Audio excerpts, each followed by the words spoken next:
तो चलिए अब आम इंसानों को तैयार करते हैं। उसने उनके चारों ओर मौजूद टूटे फूटे मंदिरों की ओर इशारा किया। हमने आक्रमण के दौरान ये देखा था। हम राक्षसों को मार नहीं सकते। हमारी दिव्यता तो केवल उनके पुनरागमन को बल देती है। पोसीडोन ने कराहते हुए कहा, अगर वे नहीं होते तो मैं अकेला ही उन्हें नष्ट करने के लिए काफ़ी होता। जी हाँ, दुर्भाग्य से ऐसा नहीं है, एथेना ने ऊंची आवाज में कहा। इसलिए हमें मनुष्यों को प्रशिक्षित करना होगा ताकि वे हमारी मदद कर सकें। सन्नाटा छा गया। प्रोमेथियस ने हमें बहुत पहले बताया था, उसने आगे कहा। मनुष्य ही कुंजी हैं, उनमें दैवीयता का अभाव ही उनकी शक्ति है। राक्षसों का हमारे प्रति प्रतिरोध मनुष्यों पर कारगर नहीं होता। तुमने यह बात पहले भी कही थी और हम सहमत हो गए थे। ज़्यूस ने उसकी ओर देखा, उसकी आंखें तेज थीं। हाँ, आपने किया, एथेना ने सिर हिलाते हुए कहा, लेकिन अब मैं आपसे अनुरोध करती हूँ कि हम नश्वर लोक में उतरें और स्वयं नश्वर प्राणियों को प्रशिक्षित करें। वह आगे बढ़ी, उसकी उपस्थिति एक बार फिर प्रभावशाली थी। बहुत हो गया अहंकार, बहुत हो गया अलगाव। ये युद्ध ओलंपियनों द्वारा विद्रोह लड़ने के बारे में नहीं है, यह अस्तित्व की लड़ाई है। नश्वर प्राणी ही दिग्गजों को हराने की हमारी आखिरी उम्मीद है, और दिग्गज ये बात जानते थे। उसने क्षितिज की ओर इशारा किया जहां नश्वर दुनिया अभी भी धधक रही थी। उन्होंने मनुष्यों को नष्ट करने का प्रयास किया क्योंकि वे जानते थे कि वे एक खतरा हैं। इसलिए हमें उनका मार्गदर्शन करना होगा, उनकी रक्षा करनी होगी, उन्हें सशक्त बनाना होगा, और वे हम सब के लिए लड़ेंगे। मौन। तब ज़्यूस ने दर्द के बावजूद हल्के से सिर हिलाया। ऐसा ही होगा। एक एक करके देवताओं ने सहमति में अपने सिर झुका लिए। अब वे अछूत राज्यों के स्वामी नहीं रहे। अब सहयोगी। प्रथम युग के बाद पहली बार ओलंपस मनुष्यों के बीच विचरण करेगा। पाताल लोक के अंधकार में हृदय में तैरते हुए किले के भीतर हेड्स अपने सिंहासन पर शांत और संयमित मुद्रा में बैठा था। लेकिन उसकी हथेली के भीतर ब्रेकडाउन स्फीयर स्पंदित हो रहा था। एक छोटा सा गोला जो किसी नश्वर व्यक्ति की आंख से बड़ा नहीं था, लेकिन उसके भीतर कानून और व्यवस्था का ताना बाना अनंत अनुक्रमों में बिखर गया और खुद को फिर से लिखा। ब्रेकडाउन स्फीयर, उनकी सबसे बड़ी रचना, उनकी सबसे वर्जित परियोजना, भूले हुए देवताओं के कुचले हुए सार से गढ़ा गया, एंट्रोपी की चीखों में तपा हुआ और अस्तित्वहीनता की मुहरों से बंधा हुआ। इसका एक ही उद्देश्य था, पारगमन। न केवल देवता से भी बढ़कर बनना, बल्कि स्वयं सृष्टि से भी ऊपर उठना। उनकी अलौकिक प्राप्ति की सनक को मूर्त रूप दिया गया। उसने इसे पूरा नहीं किया था।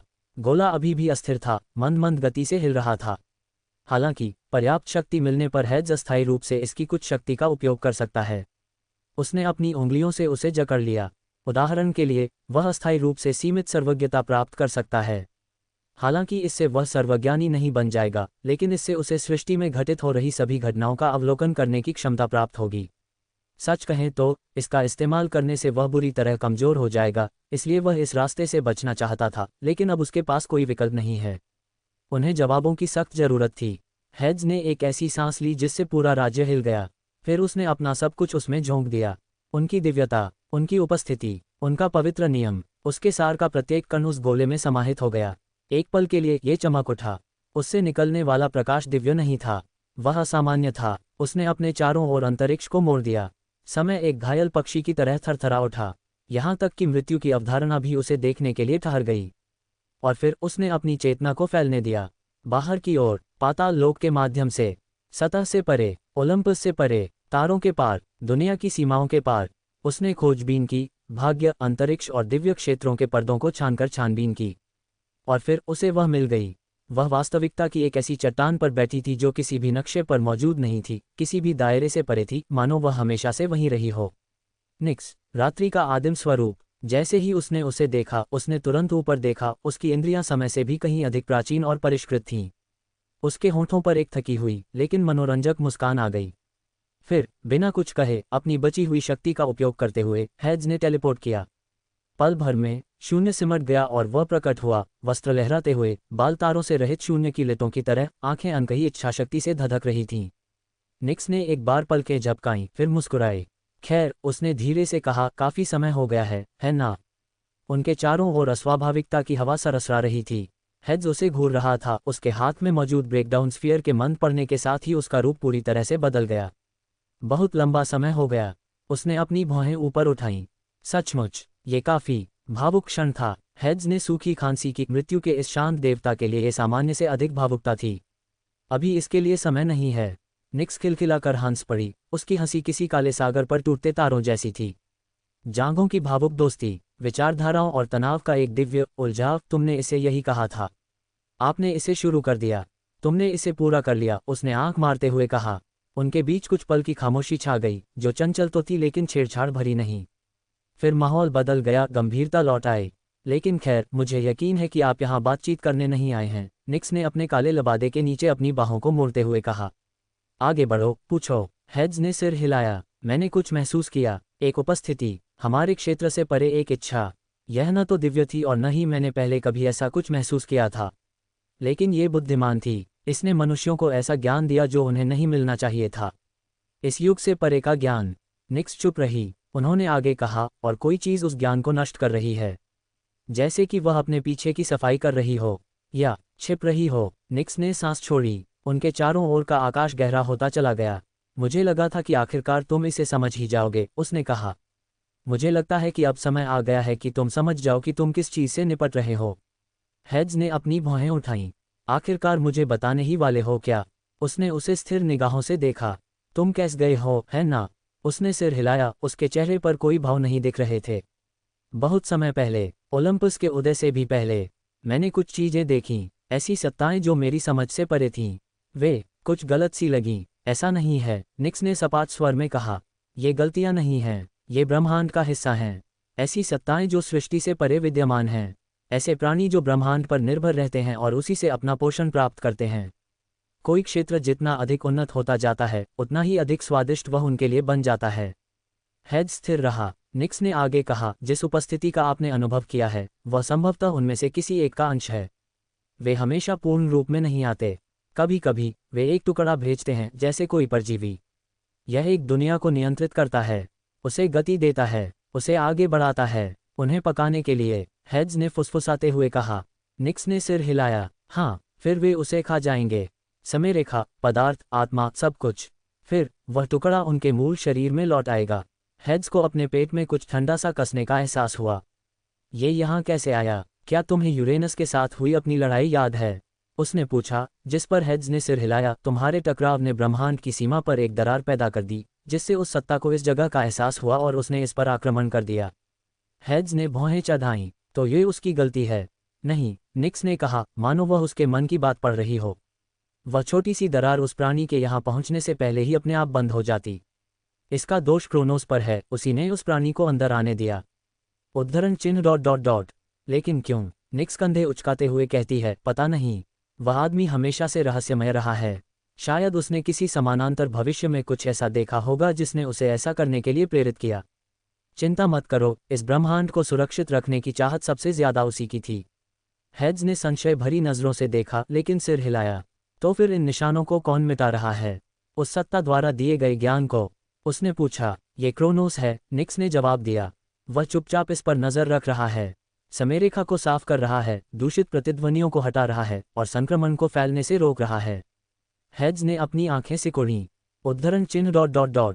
वह आदमी सचमुच विरोधाभासी है। निक्स ने मुंह फेर लिया। मुझे इसके बारे में बताओ। तुम्हें ये सारी जानकारी कहाँ से मिली? क्या ऐसा पहले भी हुआ था?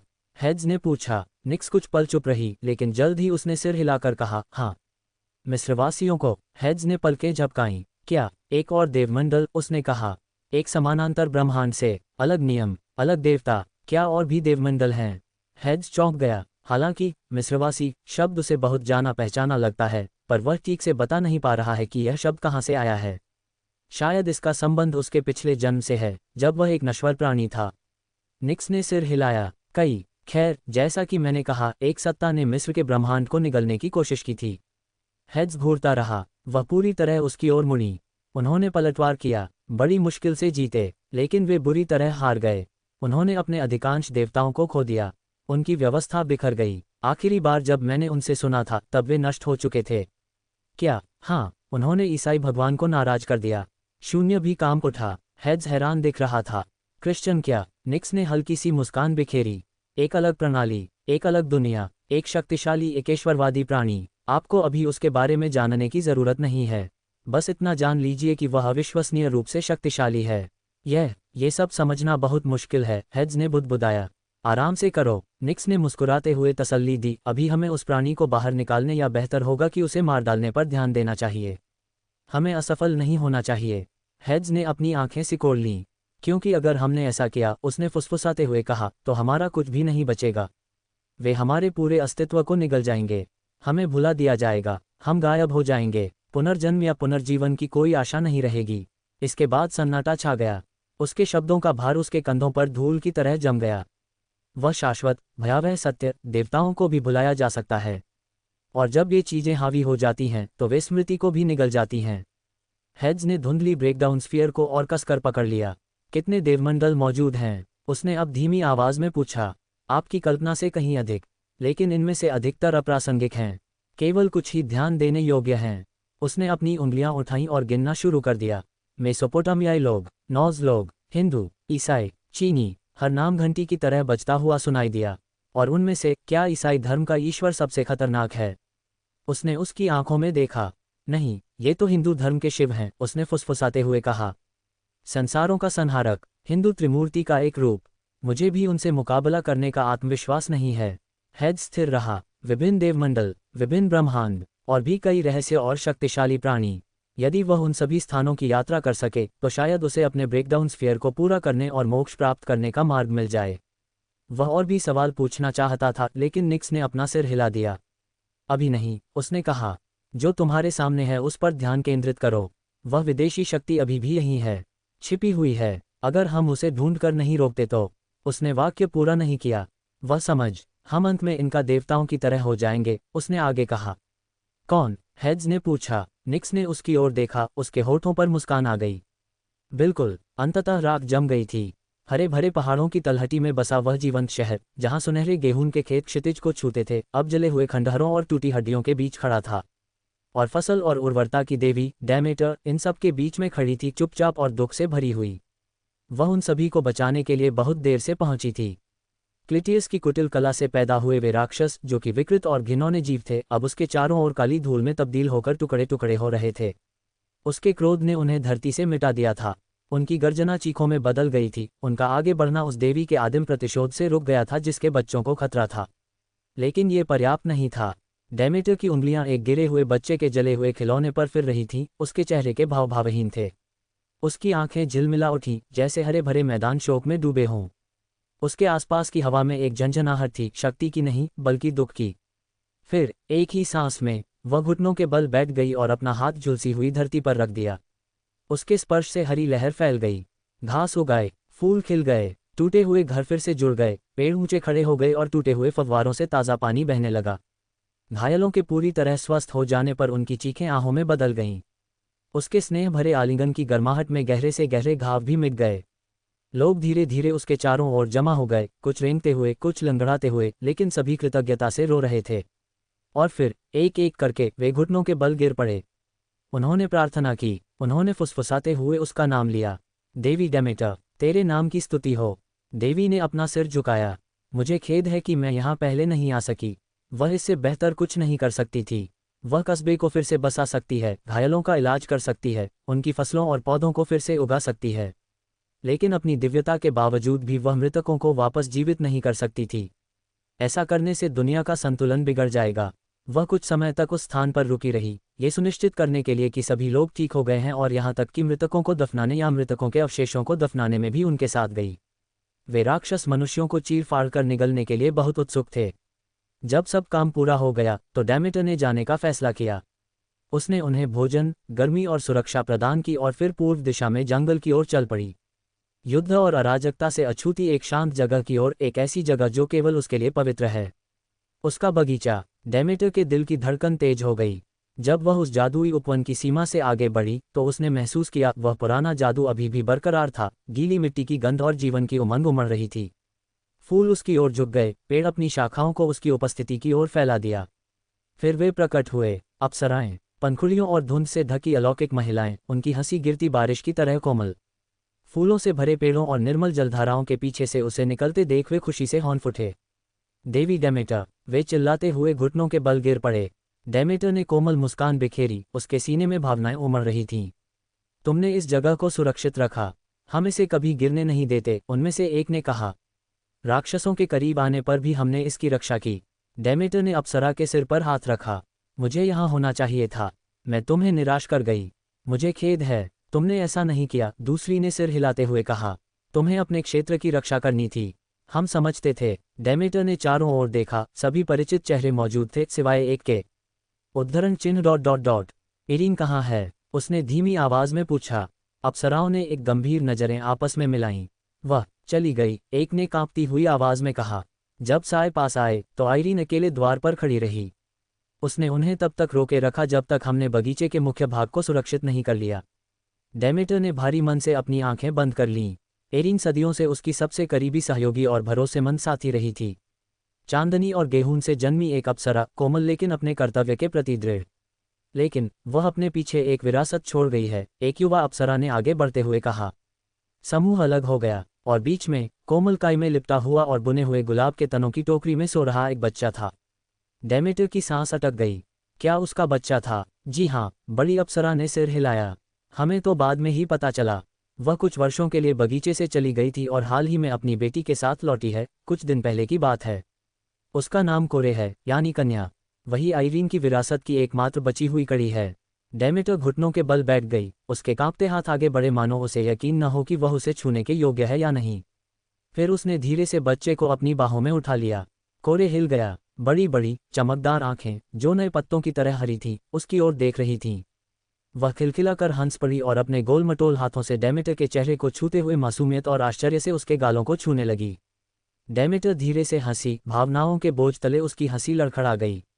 उसे तब तक पता ही नहीं चला कि आंसू बहने लगे हैं, जब तक कि वे कोरे के गालों पर नहीं गिरे। वह बिल्कुल उसी की तरह दिखती है, डेमेटर ने फुसफुसाते हुए कहा। वही मुस्कान, वही आंखें। बच्ची ने प्यारी प्यारी आवाजें निकाली और उसकी छाती से लिपट गई। डेमेटर ने उसे गले लगा लिया। उसका हृदय, जो सदियों से खाली महसूस कर रहा था, अब एक बार फिर उद्देश्य से स्पंदित हो उठा। उसने अप्सराओं की ओर देखा। क्या मैं उसे ले जा सकती हूँ? नेता आगे बढ़ी और सिर हिलाया, उसकी आंखें नम थीं।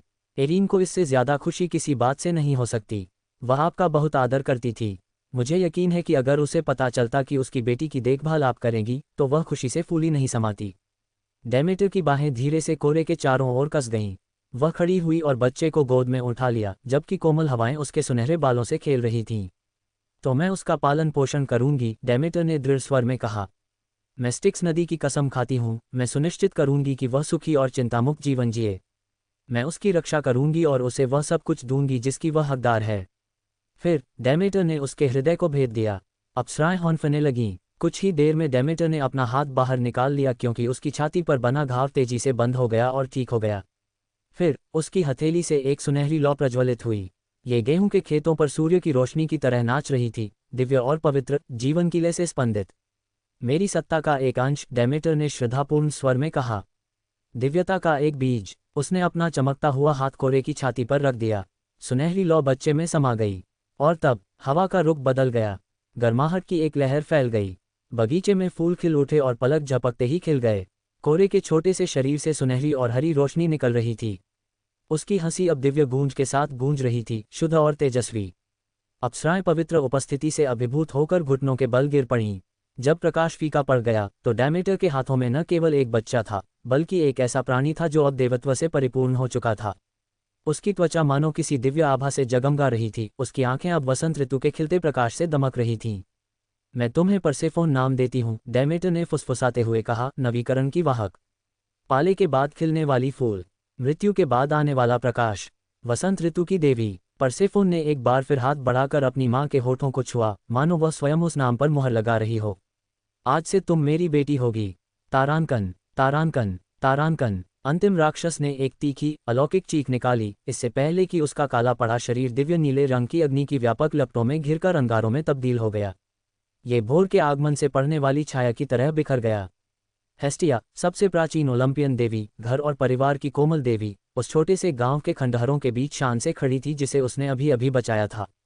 उसकी सांसें शांत थीं, उसका हाव भाव हमेशा की तरह सुरुचिपूर्ण था, और उसका दिव्य हथियार, नीला कमल, एक दीप्तिमान, ज्वालाशील छड़ी जिसके ऊपर खिले हुए कमल की छवि अंकित थी, अभी भी पवित्र अग्नि से चमक रहा था। मनुष्य धीरे धीरे इकट्ठा हुए, पहले तो हिचकिचाते हुए, फिर घुटनों के बल गिर पड़े और भोजन, उपहार, आंसू और प्रार्थना अर्पित की। उनकी आवाजें गीत में गूंज उठीं। वे उनके नाम की प्रशंसा करने लगे, उन्हें उद्धारकर्ता, देवी, माता कहकर पुकारने लगे। हमेशा की तरह उसने दर्द भरी मुस्कान के साथ धीरे से मुस्कुराया। तुम्हें मेरी प्रशंसा करने की जरूरत नहीं है, उसने गर्म हवा जैसी कोमल आवाज में कहा। बस जियो, जिंदा रहो, एक दूसरे को सुरक्षित रखो। लेकिन जाहिर है उन्होंने नहीं सुना, ठीक वैसे ही जैसे वे कभी नहीं सुनते थे। अवज्ञा के कारण नहीं, बल्कि आदर के कारण। उन्हें पूजा जाना पसंद नहीं था। उन्होंने कभी मंदिर या भेंट की मांग नहीं की। शांति के लिए ओलंपस पर अपना सिंहासन त्यागने वाली वे पहली देवी थीं। वे कभी युद्ध की देवी नहीं थीं, न ही तूफान की देवी, न ही फसल की देवी।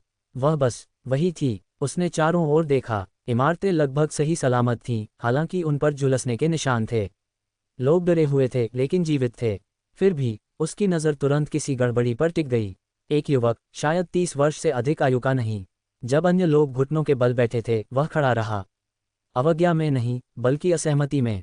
उसके चेहरे पर विस्मय या प्रशंसा का भाव नहीं था, बल्कि जिज्ञासा थी। ठंडी, भेदक, लगभग नैदानिक जिज्ञासा। उसकी निगाहें उसे ऐसे देख रही थीं, न डर से, न श्रद्धा से, बल्कि मानो वह अध्ययन करने योग्य कोई वस्तु हो। यह अजीब था। आज तक किसी इंसान ने देवताओं को इस तरह नहीं देखा है। हालांकि जिस बात ने उसका ध्यान आकर्षित किया, वह उस व्यक्ति की आत्मा पर अंकित किसी अभिशाप जैसी चीज की उपस्थिति थी। उसके भीतर की दिव्य इंद्रियां जागृत हो उठीं। कुछ गड़बड़ थी। वह मंदिर की सीढ़ियों से नीचे उतरी और धीरे धीरे उस आदमी के पास पहुंची। भीड़ फुसफुसाते हुए उसके लिए रास्ता बनाने लगी। वह आदमी स्थिर खड़ा रहा, उसकी आंखें स्थिर थीं, चेहरे पर कोई भाव नहीं दिख रहा था। तुम, उसने धीरे से कहा, तुम शापित हो। किसी ने तुम्हारी आत्मा के साथ छेड़छाड़ की है। वह आदमी टस से मज नहीं हुआ, लेकिन उसके शरीर में एक हल्की सी सिहरन दौड़ गई, जो इतनी धीमी थी कि इंसानी आंखों से दिखाई नहीं दे सकती थी। हेस्टिया का हाथ कोमल अग्नि से चमक रहा था जब उसने नीले कमल को धीरे से उठाया, जिसकी ज्वालाएं पवित्र प्रकाश से जगमगा रही थीं। तुम अपने भीतर कुछ छिपाए हुए हो, एक भ्रष्टाचार, एक अभिशाप। शायद तुम्हें इसका एहसास भी न हो, लेकिन मैं इसे देख सकती हूँ। उस व्यक्ति के चेहरे पर भय के भाव उभर आए और फिर भागने की तीव्र इच्छा जागृत हुई। वह थोड़ा सा मुड़ा, लेकिन हेस्टिया ने पहले कदम उठाया। सांस की तरह सहज गति से उसका खाली हाथ आगे बढ़ा। उसकी हथेली से आग रिबन की तरह निकली और उसे वहीं बांधकर धीरे से जमीन से ऊपर उठा लिया। चिंता मत करो, मैं तुम्हें ठीक कर दूंगी, उसने फुसफुसाते हुए कहा। इसमें ज्यादा समय नहीं लगेगा। नीले कमल की ज्वालाएं पूरी तरह से प्रज्वलित हो गईं और उस व्यक्ति के चारों ओर एक प्रभामंडल की तरह खिल उठीं। वह चिल्लाया। भीड़ भय से हौन फूटी, लेकिन हेस्टिया की आवाज ने उन्हें शांत कर दिया। डरिए मत, वह शापित है और मैं उसकी मदद करने की कोशिश कर रहा हूँ।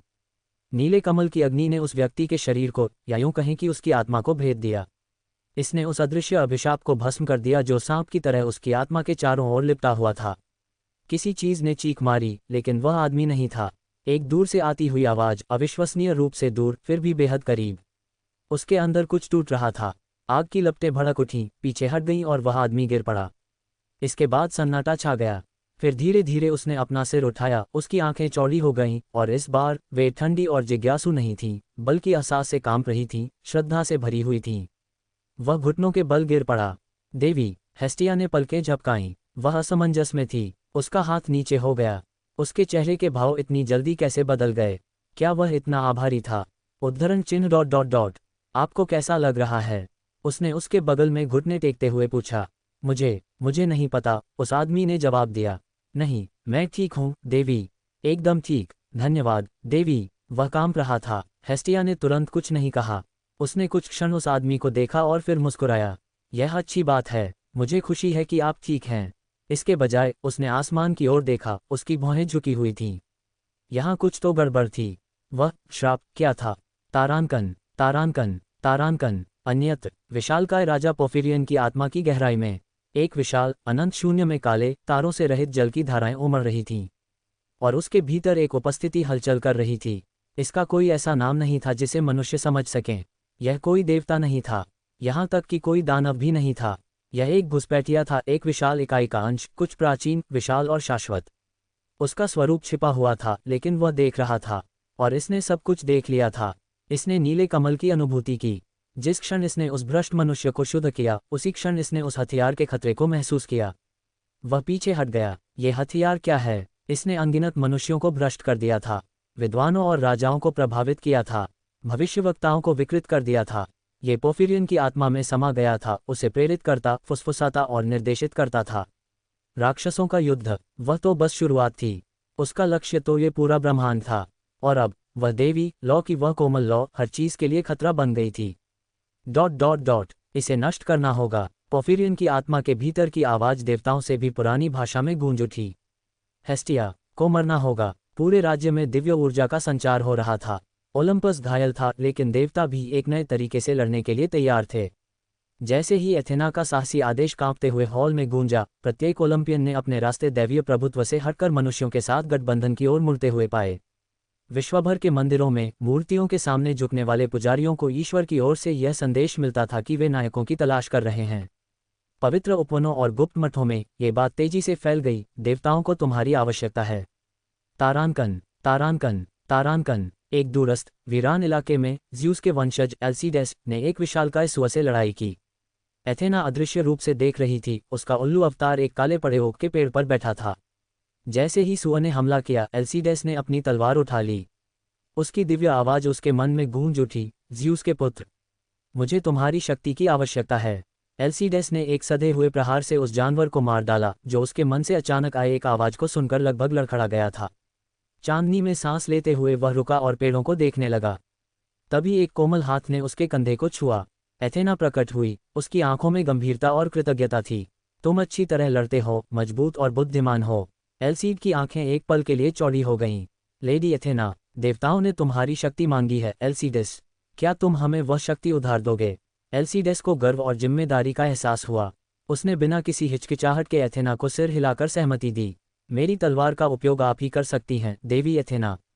तारानकन, तारानकन, तारानकन। माउंट परनासस की छाया में तारों की रोशनी से धुले खंडहरों के पास अटलांटा घात लगाकर बैठी थी, और चांदनी में कोमल सी दिखने वाली आर्टेमिस उसे देख रही थी। पास ही एक हिरनी बेखबर सी इधर उधर भाग रही थी। अटलांटा ने अपना धनुष उठाया और तीर छोड़ दिया, जो हिरनी को लगा और वह जमीन पर गिर पड़ी और उसकी मौत हो गई।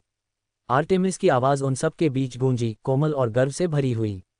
अटलांटा, मेरी शान और खुशी, मुझे तुम्हारी गति और कौशल की ज़रूरत है। क्या तुम मुझे ये दोगी? एटलांटा जब चारों ओर देखने लगी और अपनी उस देवी को ढूंढने लगी जिसने अभी अभी उससे बात की थी, तो हिरनी फड़फड़ा उठी। तभी आर्टेमिस उसके सामने प्रकट हुई। मेरी पवित्र शिकारी, क्या तुम मेरी मदद करोगी? एटलांटा ने बिना सोचे समझे सिर हिलाया। आपके लिए, लेडी आर्टेमिस, और शिकार के लिए। आर्टेमिस ने मुस्कुराते हुए उसे चांदनी से जगमगाता हुआ तीर दिया। समझौता संपन्न हो गया। तारानकन, तारानकन, तारानकन। डेल्फी के स्वर्ण मंदिर में हायसिंथस, जो अपोलो के प्रति अपनी कुशलता और भक्ति के लिए प्रसिद्ध एक नश्वर सैनिक था, देवता की मूर्ति के सामने घुटने टेक कर बैठ गया। उसकी तलवार पर कुछ निशान थे, लेकिन उसकी आंखें अब भी आग की तरह चमक रही थीं। अपोलो तेजस्वी होकर नीचे उतरे। उन्होंने हायसिंथस के चारों ओर चक्कर लगाया।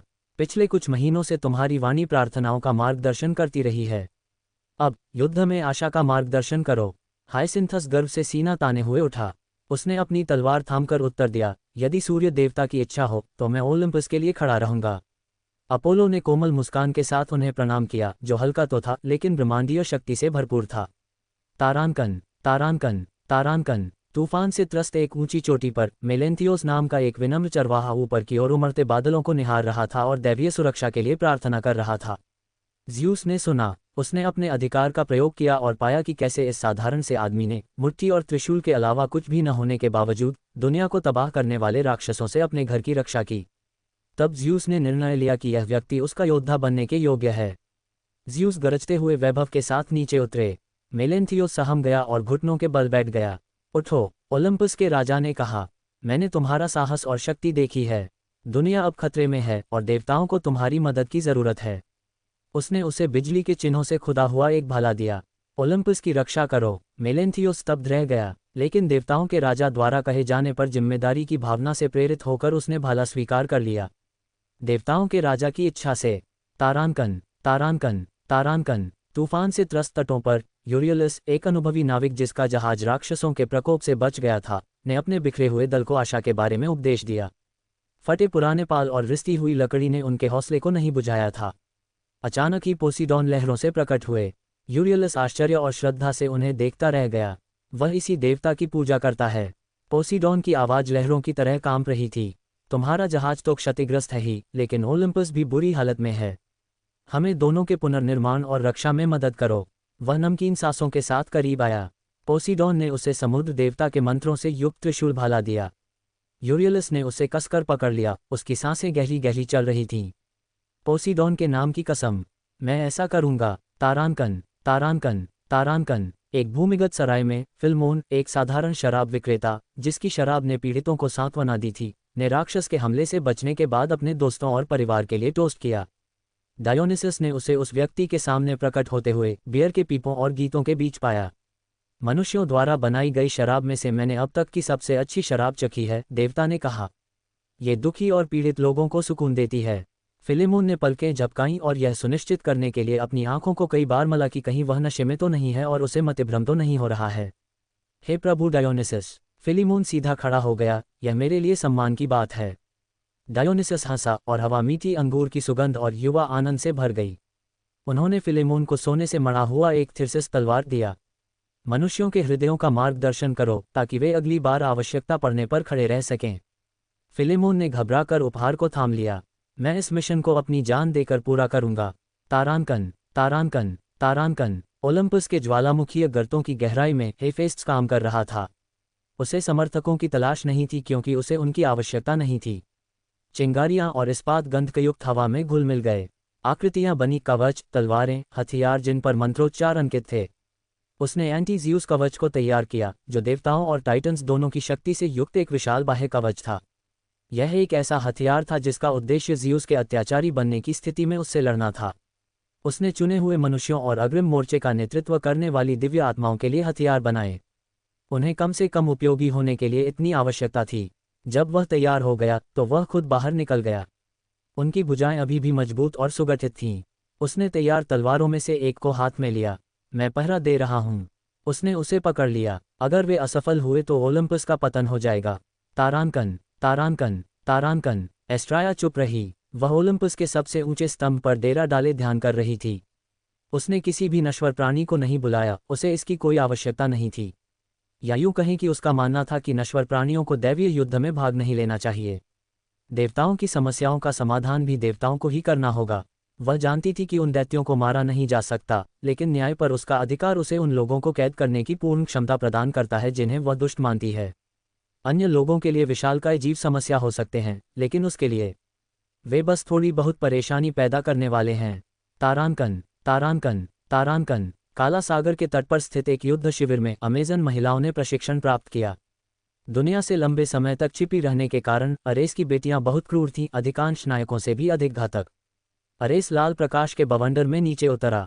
तुरंत ही अमेजन महिलाओं ने अपना काम छोड़ दिया और देवता के सामने घुटने टेक दिए। पिताजी को नमस्कार, युद्ध के महान देवता। वे भाले लेकर फिर से उठ खड़े हुए। बेटियों, समय आ गया है, उसने गरजती हुई आवाज में कहा। हम दुनिया को मेरी, अरेस की बेटियों की सुंदरता और शक्ति दिखाएंगे। आओ, उन राक्षसों को अपने पैरों तले कुचल दें। अमेजन महिलाओं ने दहाड़ लगाए और अपने भाले उठा लिए। वे तैयार हैं। तारांकन। तारांकन। तारांकन पाताल लोक के प्रवेश द्वार पर थेमिस विशाल ऑब्सीडियन द्वारों के सामने खड़ी थी। उसके हाथ में एकदम सटीक तराजू था। उसकी आंखों में अलौकिक आत्माओं की धुंधली चमक झलक रही थी। वह बहुत समय से इस लोक को छोड़कर पाताल लोक में जाना चाहती थी, लेकिन संयोगवश यही भयानक युद्ध शुरू हो गया। उसने आह भरी और आकाश की ओर देखा। वह गेट की ओर मुड़ी और हाथ हिलाया और गेट तुरंत बंद हो गया। अभी नहीं, उसे पाताल लोक जाने से पहले दुनिया की रक्षा करनी होगी। तारांकन। तारांकन। तारांकन जल्द ही बिखरे हुए गांवों से लेकर छिपे हुए शिविरों तक नायकों का उदय हुआ। एल्सीडेस और अटलांटा, मेलेंथियोस, हायसिंथस, यूरियलिस, फिलीमोन, अमेजन महिलाएं। वे ईश्वरीय आह्वान पर आए थे और उनमें से प्रत्येक के पास ईश्वरीय अग्नि से परावर्तित हथियार थे। वे आशा के फटे पुराने झंडों के नीचे, ओलंपस के नीचे एकत्रित हुए। वे बचे हुए देवताओं के सामने पराजित होकर खड़े थे, लेकिन अभी तक पराजित नहीं हुए थे। दिव्य पर्वत की दुर्दशा के बावजूद देवता अब भी दृढ़ संकल्पित दिख रहे थे। ज़्यूस ने कहा, तुम नश्वर हो, पर किसी से कम नहीं। तुम ओलंपस की इच्छा को धारण करते हो। क्या तुम खड़े रहोगे? सभी नायकों ने सिर हिलाया, उनकी आवाजें स्थिर थीं। जिस दुनिया से हम प्यार करते हैं, जिन देवताओं ने इसकी रक्षा की है, हम एकजुट होकर खड़े हैं। एथेना को गर्व का अनुभव हुआ। आर्टेमिस ने अटलांटा की ओर देखकर मुस्कुराया। अपोलो ने हायसिंथस के कंधे पर हाथ रखा। पोसीडोन ने यूरियलिस की बांह पकड़ ली, उनका भाग्य आपस में जुड़ गया। डायोनिसस ने मित्रता के प्रतीक के रूप में फिलेमोन को शराब की एक बोतल भेंट की। हेफेस्ट्स ने उनके हथियारों का निरीक्षण किया और यह सुनिश्चित किया कि वे उनकी अच्छी तरह से देखभाल कर रहे हैं। अरेस की अमेजन योद्धाएं अग्रिम पंक्ति में खड़ी थीं, उनकी ढालें मजबूती से लगी हुई थीं। एस्ट्राया चुपचाप देखती रही और हालांकि वह इसे पसंद नहीं करती थी, उसने कोई शिकायत नहीं जताई। ढलते सूरज की रोशनी में ओलंपस अब अकेला नहीं खड़ा था। पहली बार देवता अपने योद्धाओं के ऊपर नहीं बल्कि एक दूसरे के बगल में चलेंगे। अस्तित्व के बिल्कुल किनारे पर हेड्स भुजाएं बांधे और आंखें सिकोड़कर अनंत काले विस्तार में टकटकी लगाए खड़ा था। ब्रह्मांड में मौजूद पुरानी दरार के अवशेष अभी भी उसकी दृष्टि में धुंधले रूप से स्पंदित हो रहे थे। निक्स ने इसे पूरी तरह से सील कर दिया था, लेकिन निशान एक प्रेत पीड़ा की तरह बना हुआ था। एक और युग के एक और युद्ध का घाव। उन्हें वह क्षण आज भी याद था जब उन्होंने यूरेनस पर इतनी ताकत से प्रहार किया था कि वास्तविकता ही दो भागों में बंट गई थी। वो पल आज भी यहाँ गूंजता है। वह यहाँ पुरानी यादों में खोने नहीं आया था, बल्कि इसलिए आया था क्योंकि निक्स ने उसे कुछ ऐसा बताया था जो रोमांचक और साथ ही पागलपन भरा था।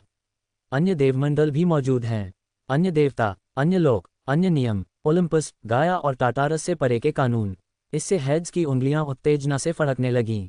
क्या ऐसे राज्यों की संभावना है जो उनके लिए अपरिचित कानूनों और व्यवस्था द्वारा शासित हों? ये वह सब कुछ था जिसका सत्ता का भूखा मृत्यु का देवता हमेशा से सपना देखता था। ये स्वतंत्रता थी, ये जिज्ञासा थी। उसने ब्रेकडाउन स्फीयर को उठाया और वह अस्थिर प्रकाश से झिलमिला उठा। यह अभी भी पूर्ण नहीं था, अभी भी वास्तविकताओं के पार एक वास्तविक छलांग लगाने के लिए तैयार नहीं था। लेकिन अगर वह पर्याप्त दिव्यता का प्रयोग करे तो शायद। उसका पैर धीरे धीरे ब्रह्मांड के अदृश्य किनारे की ओर बढ़ रहा था, जहां स्थायी निशान मृगतृष्णा की तरह हल्का सा चमक रहा था। वह कोशिश कर सकता है, वह बाउंड्री तोड़कर अंदर घुस सकता है। हो सकता है कि वह इनमें से किसी एक आयाम की खोज कर ले, या शायद आपके देखने से पहले ही वह अस्तित्वहीनता में विलीन हो जाएगा। उसने आह भरी और पीछे हट गया। निक्स सही थी, अभी समय नहीं है। मुंह बनाते हुए उसने बुदबुदाते हुए कहा, बाद में। इसके बजाय उन्होंने वर्तमान पर ध्यान केंद्रित किया। घुसपैठिया, अराजकता से उत्पन्न सत्ता। निक्स ने कहा कि यह एक बाह्य सत्ता का अंश था, एक ऐसी चीज जिसने सभ्यताओं को नष्ट कर दिया, समय रेखाओं में हेरफेर किया और जो अंतरिक्ष रूप से परे अस्तित्व में थी। एक ब्रह्मांडीय शिकारी। भ्रष्टाचार। ब्रेकडाउन स्फीयर का उपयोग लोकेटर के रूप में करते हुए उसने उस अंतिम स्थान पर ध्यान केंद्रित किया जहां इसके निशान थे, जो वास्तविकता में एक निशान है। दरार को तो भर दिया गया था, लेकिन उसकी गूंज अभी भी बाकी थी। यह एक सुराग का काम करेगी जो शायद उसे उस जगह तक ले जाएगी। उसने अपनी इच्छाशक्ति उड़ेल दी और भाग्य के ताने बाने में अपनी चेतना का विस्तार किया। ...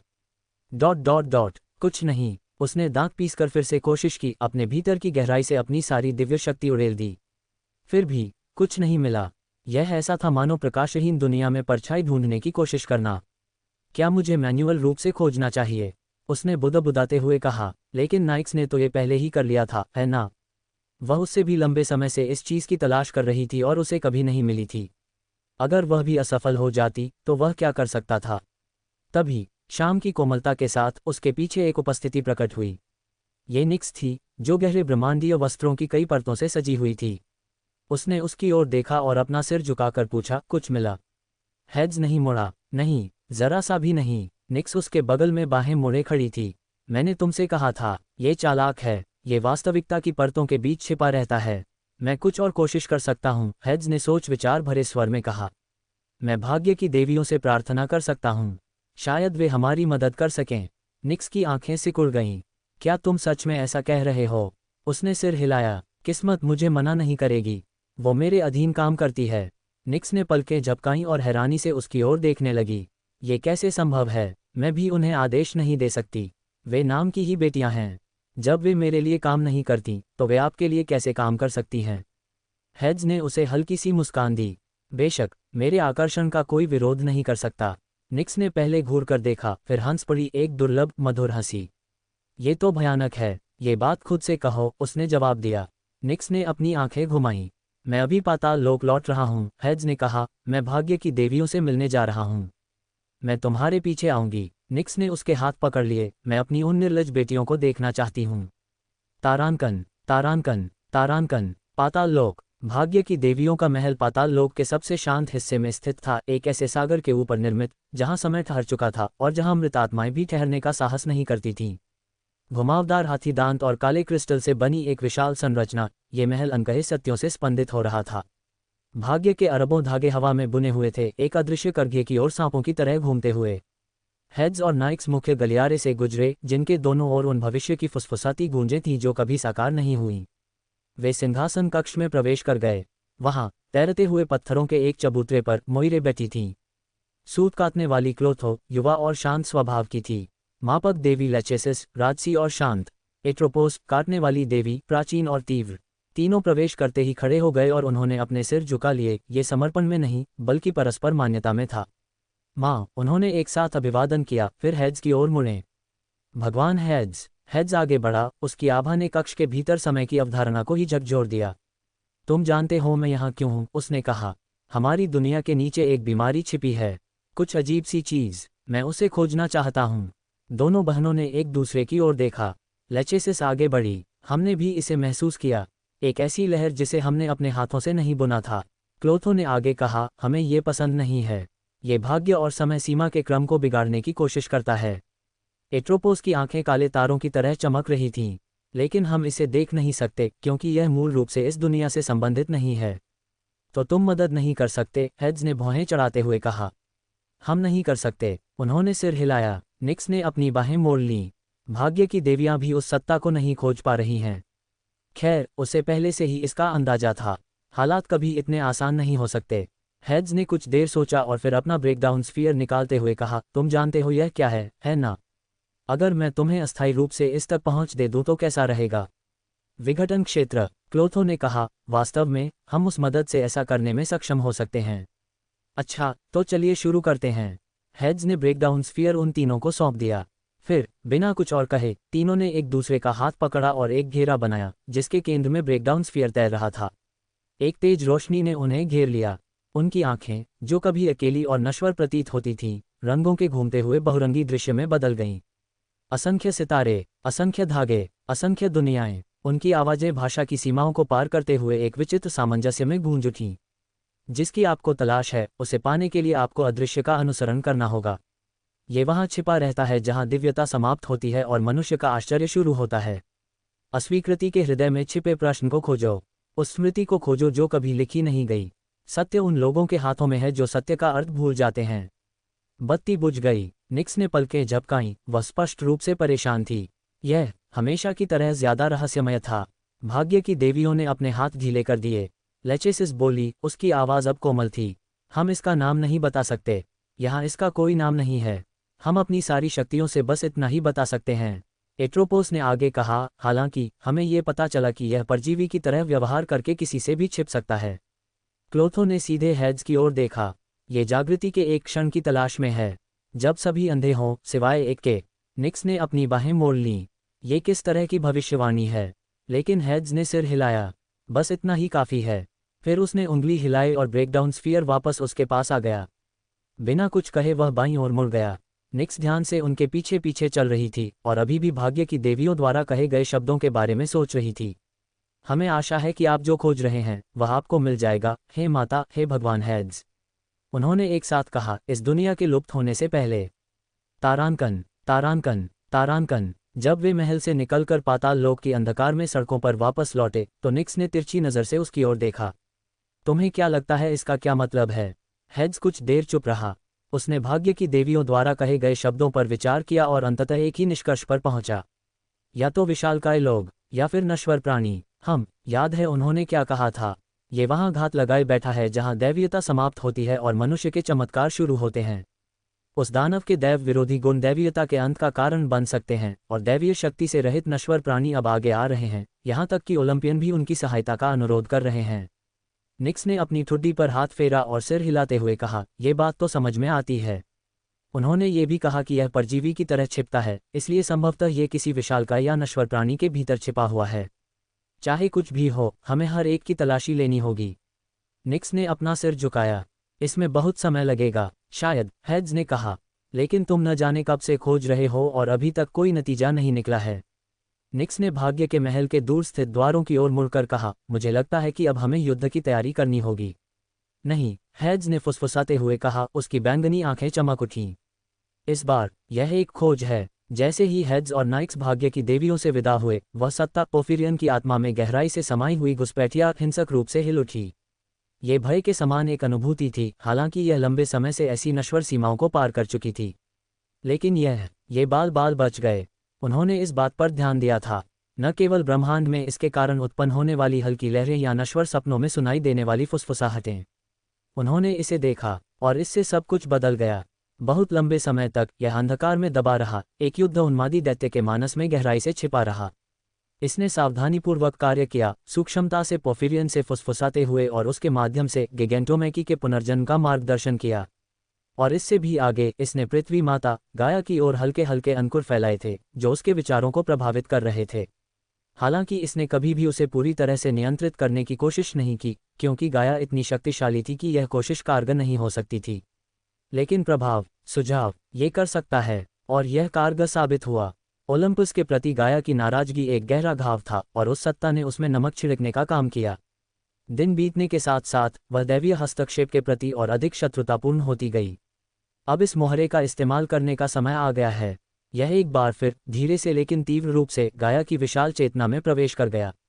जैसे ही गाया के विचारों में बदलाव आया, पृथ्वी कांप उठी, जिससे वह एक सुरक्षात्मक और अधिकारवादी मुद्रा में आ गई। तारांकन, तारांकन, तारांकन। गाया अपने क्षेत्र में हलचल मचाने लगी और तुरंत ही हेड्स और नाइक्स को ऊपरी दुनिया में जाने का प्रयास करते हुए महसूस किया। सामान्य तौर पर उसे इस बात की परवाह नहीं होती, हालांकि किसी कारणवश उसे उन्हें रोकना जरूरी लगा। इसलिए बिना किसी हिचकिचाहट के उसने अपनी चेतना को उस द्वार की ओर भेज दिया जो पाताल लोक और स्वर्ग लोक को जोड़ता है। तारांकन, तारांकन, तारांकन। हेड्स और नाइक्स उस द्वार के सामने चुपचाप खड़े थे, जो ऑब्सीडियन और चमकदार संगमरमर से बना एक विशालकाय पोर्टल था और जो पाताल लोक को ऊपरी दुनिया से अलग करता था। तो हम दिग्गजों से मिलने जा रहे हैं? निक्स ने पूछा। हम और क्या करें? उस युद्ध में दखल दें? मुझे उसमें कोई दिलचस्पी नहीं है। हेड्स ने अभी अपना हाथ उठाया ही था कि एक गहरी, स्त्री जैसी आवाज द्वार की हड्डियों तक गूंज उठी। आप पास नहीं करेंगे। यह आदेश टेक्टोनिक प्लेटों के आपस में रगड़ने के पूरे बल के साथ प्रहार किया। हेड्स ने अपनी आंखें सिकुड़ीं। वो आवाज, गाया की। द्वार के ऊपर हरे रंग की धुंध का एक बवंडर उमड़ आया, जिसने आदिम माता के एक रहस्यमय चेहरे का रूप धारण कर लिया। उनका भाव पत्थर की तरह दृढ़ था। हे मृतकों के स्वामी, आपने शपथ ली थी कि आप इस युद्ध में हस्तक्षेप नहीं करेंगे। मेरा दखल देने का कोई इरादा नहीं है, हेड्स ने शांत स्वर में लेकिन थोड़ी झुंझलाहट के साथ उत्तर दिया। मैं केवल दुनिया की वर्तमान स्थिति का अवलोकन करना चाहता हूँ, मैं शपथ लेता हूँ। गाया की आवाज हजारों जंगलों की कराह की तरह गूंजी। दृष्टि से विचार उत्पन्न होते हैं, विचार से कर्म उत्पन्न होते हैं। हे हेड्स, मैं तुम्हें इस लोक में उपस्थित नहीं होने दूंगी। हेड्स ने अपनी बाहें मोड़ लीं। गाया, तुम मुझे रोक नहीं सकती। मुझे अभी जाने दो, वरना हमें समस्याएं होंगी। हेड्स, तुम्हारी धमकियों का मुझ पर कोई असर नहीं होता। अभी वापस चले जाओ, मैं नहीं चाहता कि मामला और बिगड़े। निक्स के चेहरे के भावों को समझना असंभव था। अगर मैं यहाँ से गुजरने की कोशिश करूं, तो क्या तुम मुझे भी रोक दोगे? मैं करूंगी। तुम भी नाइक्स को पार नहीं कर सकते। गाया ने गुस्से से कहा। तुम्हारी मौजूदगी ने ओलंपस के विनाश को पूरी तरह से टाल दिया। अगर तुम पिछली बार प्रकट नहीं होते, तो मेरे बच्चे पहले ही जीत चुके होते। हेड्स ने आह भरी, फिर आंखें सिकुड़ते हुए एक कदम आगे बढ़ाया। ठीक है, मैं जबरदस्ती अंदर घुस जाऊंगा। मेरी सहनशीलता की परीक्षा मत लो, हे मृत्यु के स्वामी। अपने कदम रोको और मुड़ जाओ। एक क्षण के लिए वातावरण तनावपूर्ण हो गया। तीनों प्राचीन शक्तियों के बीच मौन रूप से शक्ति का प्रवाह बढ़ गया। हेड्स की उंगलियां मुड़ गईं, उनकी त्वचा के भीतर दिव्यता उमड़ रही थी। हालांकि इससे पहले कि मामला गरमाए, निक्स ने धीरे से अपना हाथ उसकी बांह पर रख दिया। जाने देना। हेड्स उसकी ओर मुड़ा। हम अपना रास्ता खुद बना सकते हैं। नहीं। निक्स ने सीधे उसकी आंखों में देखा। उद्धरण चिन्ह डॉट डॉट डॉट। ठीक है, वह गुर्राया। निक्स ने गाया के तैरते हुए चेहरे को सिर हिलाकर इशारा किया। हम दहलीज पार नहीं करेंगे। गाया का चेहरा धुंधला पड़ गया, लेकिन इससे पहले उसने कहा, ध्यान रखना कि तुम ऐसा न करो। हेड्स ने कुछ क्षणों तक उस स्थान को घूर कर देखा जहां गाया लुप्त हो गई थी, फिर वह निक्स की ओर मुड़ गया। अब समझाओ, उसने अंत में कहा। निक्स ने सिर हिलाया। तुम शक्तिशाली हो, हेड्स। गाया से भी अधिक शक्तिशाली, लेकिन आदिम शक्तियों के सामने केवल शक्ति का कोई महत्व नहीं है। हेड्स ने भौहें चढ़ाते हुए कहा, यह यूरेनस के खिलाफ बिल्कुल सही काम किया। उसने आदिम आकाश पर अपना प्रभुत्व खो दिया है, और यद्यपि वह अभी भी अपनी सत्ता के कुछ हिस्सों का उपयोग कर सकता है, लेकिन वह अपनी चरम अवस्था से बहुत दूर है। लेकिन मैं उस बारे में बात नहीं कर रहा हूँ। उसने उस स्थान की ओर इशारा किया जहाँ पहले गाया रहती थी। आदिम प्राणी अपने अपने क्षेत्र के साक्षात स्वरूप होते हैं। जब तक आप उसे नष्ट नहीं कर देते, तब तक वे लगभग अजेय होते हैं। गाया के मामले में उसे हराने का एकमात्र तरीका पृथ्वी को नष्ट करना और सभी जीवित प्राणियों को मारना है, और तब भी यह आपको केवल एक मौका देगा, क्योंकि इससे केवल उसकी अमरता ही छिन जाएगी। हेड्स ने भौहें चढ़ाईं। उसे उम्मीद नहीं थी कि आदिम प्राणियों से निपटना इतना मुश्किल होगा। तो भले ही वह उनसे अधिक शक्तिशाली हो, जब तक वह उस क्षेत्र को नष्ट नहीं कर देता जिससे वे जुड़े हुए हैं, तब तक वे पूरी तरह से अजेय हैं। ये तो सरासर अन्याय है। निक्स ने अपनी बाहें मोड़ी और आंखें घुमाते हुए कहा, ऐसा मत कहो, तुम भी आदिम आकाश और पाताल लोक से जुड़ी हो, इसलिए तुम आदिम प्राणियों से बहुत अलग नहीं हो। वास्तव में तुम तो कुछ से बेहतर भी हो। ओह, हेड्स ने अपनी भौहें उठाईं। सचमुच, मुझे तो कुछ खास फर्क महसूस नहीं हो रहा। ओह, अब जब तुमने इसका जिक्र किया है तो मैं इस चीज़ को अस्थायी रूप से चलाने के लिए पाताल लोक से आसानी से और अधिक शक्ति प्राप्त कर सकता हूँ। उसने अपनी हथेली में मौजूद ब्रेकडाउन स्फीयर पर एक नज़र डाली, फिर उसे एक तरफ रख दिया। हाँ, बात सिर्फ इतनी ही नहीं है, लेकिन चलिए पहले कुछ महत्वपूर्ण बातों पर चर्चा करते हैं।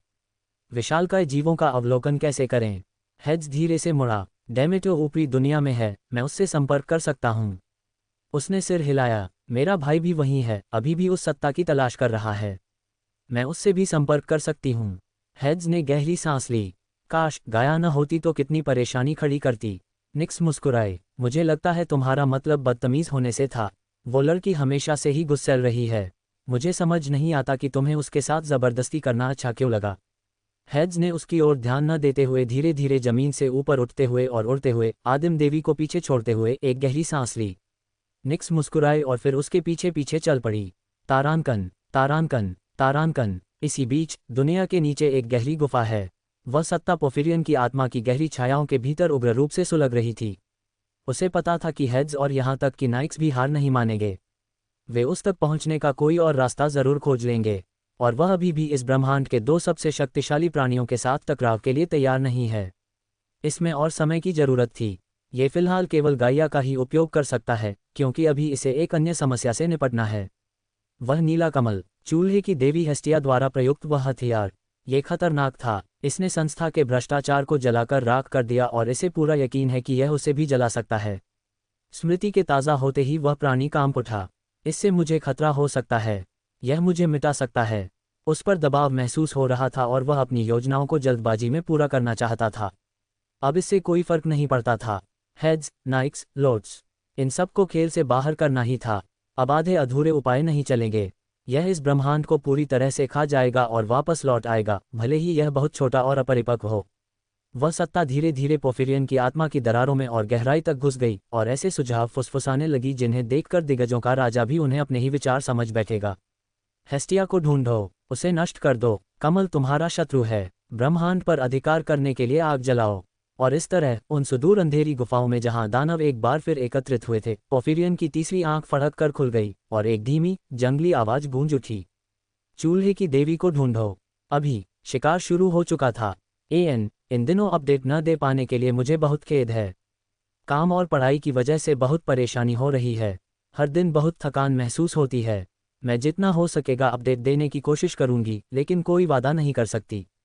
तारांकन, तारांकन, तारांकन। हेड्स के तैरते हुए किले के संगमरमरी फर्श पर परछाइयां शांत लहरों की तरह सरक रही थीं।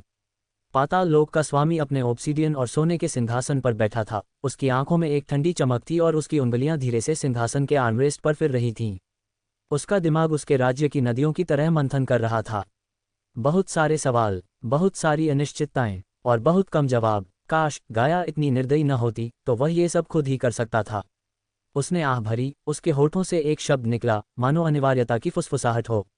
हेकेट। सिंहासन के सामने बैंगनी रंग की धुंध छा गई। ये धीरे धीरे, शांत और सुरुचिपूर्ण ढंग से घूमता हुआ अंत में हेकेट के लंबे वस्त्रधारी रूप में परिवर्तित हो गया। हुड के नीचे उसकी आंखें हल्की बैंगनी रंग की चमक रही थीं। 3 झिलमिलाती चाबियां उसके चारों ओर परिक्रमा करते चंद्रमाओं की तरह तैर रही थीं। उसने झुककर अभिवादन किया। उसकी हरकतें सधी हुई और सम्मानजनक थीं। आपने पुकारा, भगवान हेड्स। हेड्स आगे झुका। डेमेटर को संदेश भेजो। मुझे उससे दैत्यों की जांच करवाने की जरूरत है। उनकी रणनीति या गतिविधियों की नहीं, बल्कि उनकी आत्माओं की पड़ताल करने की। हेकेट ने अपना सिर थोड़ा झुकाया। आत्माएं, क्या मैं पूछ सकती हूँ कि क्यों? क्या आपको लगता है कि उनके भीतर कुछ अप्राकृतिक है? हाँ, हेड्स ने सिर हिलाया। अगर मैंने भाग्य की देवी के शब्दों को सही समझा है तो संभवतः उनमें कुछ गड़बड़ है। हेकेट ने गंभीर भाव से सिर हिलाया। जैसी आपकी इच्छा। और बिना कुछ और कहे वह बैंगनी धुंध के भंवर में गायब हो गई। हेड्स ने आह भरी और झुंझलाहट में अपनी कनपटी रगड़ते हुए पीछे की ओर झुक गया। तारांकन, तारांकन, तारांकन। नश्वर संसार में डेमेटर एक शांत खेत के किनारे खड़ी थी, जहां कोमल सूर्य की रोशनी उसके बगीचे में सुनहरी आभा बिखेर रही थी। अप्सराएं खिलती हुई लताओं और फलों के बागों के बीच विचरण करती थीं, जो दिव्य संरक्षण में स्वास्थ्य से भरपूर चमकते थे। परसेफोन, जो अब आकार और व्यवहार में 6 साल की बच्ची जैसी दिखती थी, डेमेटर द्वारा उसे अपने राज्य का एक हिस्सा दिए जाने के बाद वह एक दिन में ही बड़ी हो गई थी, अप्सराओं द्वारा बीज बोने की नकल करते हुए खिलखिला रही थी। हाल ही में देवत्व प्राप्त करने के बावजूद उसकी आंखों में अभी भी मासूमियत थी, एक शुद्ध जिज्ञासा जो देवताओं की कठोर वास्तविकता से अछूती थी। डेमेटर ने कोमल मुस्कान के साथ देखा। उसका बगीचा सुरक्षित था, उसकी दत्तक पुत्री का पुनर्जन्म हुआ था। इस छोटे से पवित्र स्थान में शांति थी, चाहे वह कितना भी नाजुक क्यों न हो। तभी अचानक हवा ठंडी हो गई और बैंगनी धुंध हवा में छा गई। रात में उगने वाली जड़ी बूटियों और प्राचीन जादू की खुशबू हवा में फैल गई। डेमेटर जरा भी नहीं हिचकी। वह अच्छी तरह जानती थी कि यह धुंध किसकी है। घने कोहरे के बीच से हेकेट प्रकट हुईं। उनके जूते बिना किसी आवाज के काई लगे पत्थर के रास्ते पर पड़े। अप्सराएं पहले तो चौंक गईं, लेकिन जल्द ही उन्होंने झुककर रास्ता दे दिया। डेमेटर ने अपनी भौहें उठाईं। क्या बात है? क्या हेड्स मुझे कुछ बताना चाहता है? अंडरवर्ल्ड में, हालांकि हेकेट को कभी कभी हेरा के साथ रानी के रूप में संदर्भित किया जाता है, लेकिन उसे मजाक में हेड्स की नौकरानी के रूप में भी जाना जाता था। चौराहों पर उसके अधिकार के कारण नौकरानी का काम करना आसान हो गया था। हेड्स ने सभी व्यवस्थाओं और आंतरिक मामलों का जिम्मा उसे सौंप दिया था, यहाँ तक कि अगर वह एक दिन के लिए भी आराम करती तो पाताल लोक निश्चित रूप से ध्वस्त हो जाता। हेकेट ने हल्की सी मुस्कान दी। जी हाँ, भगवान हेड्स का एक संदेश है। उन्हें आपकी सहायता की आवश्यकता है। डेमेटर का चेहरा सख्त हो गया। मेरी सहायक? हाँ, हेकेट ने कहा। वह चाहता है कि तुम दानवों की जांच करो, विशेष रूप से उनकी आत्माओं का अध्ययन करो। उसका मानना है कि दानवों में कुछ गड़बड़ है और वह चाहता है कि तुम इसका पता लगाओ। वह खुद क्यों नहीं कर सकता? वह जल्दी कर लेगा। गाइया उद्धरण चिन्ह ... वो बुढ़िया, बात समझ में आती है। डेमेटर ने माथे पर शिकन डाली।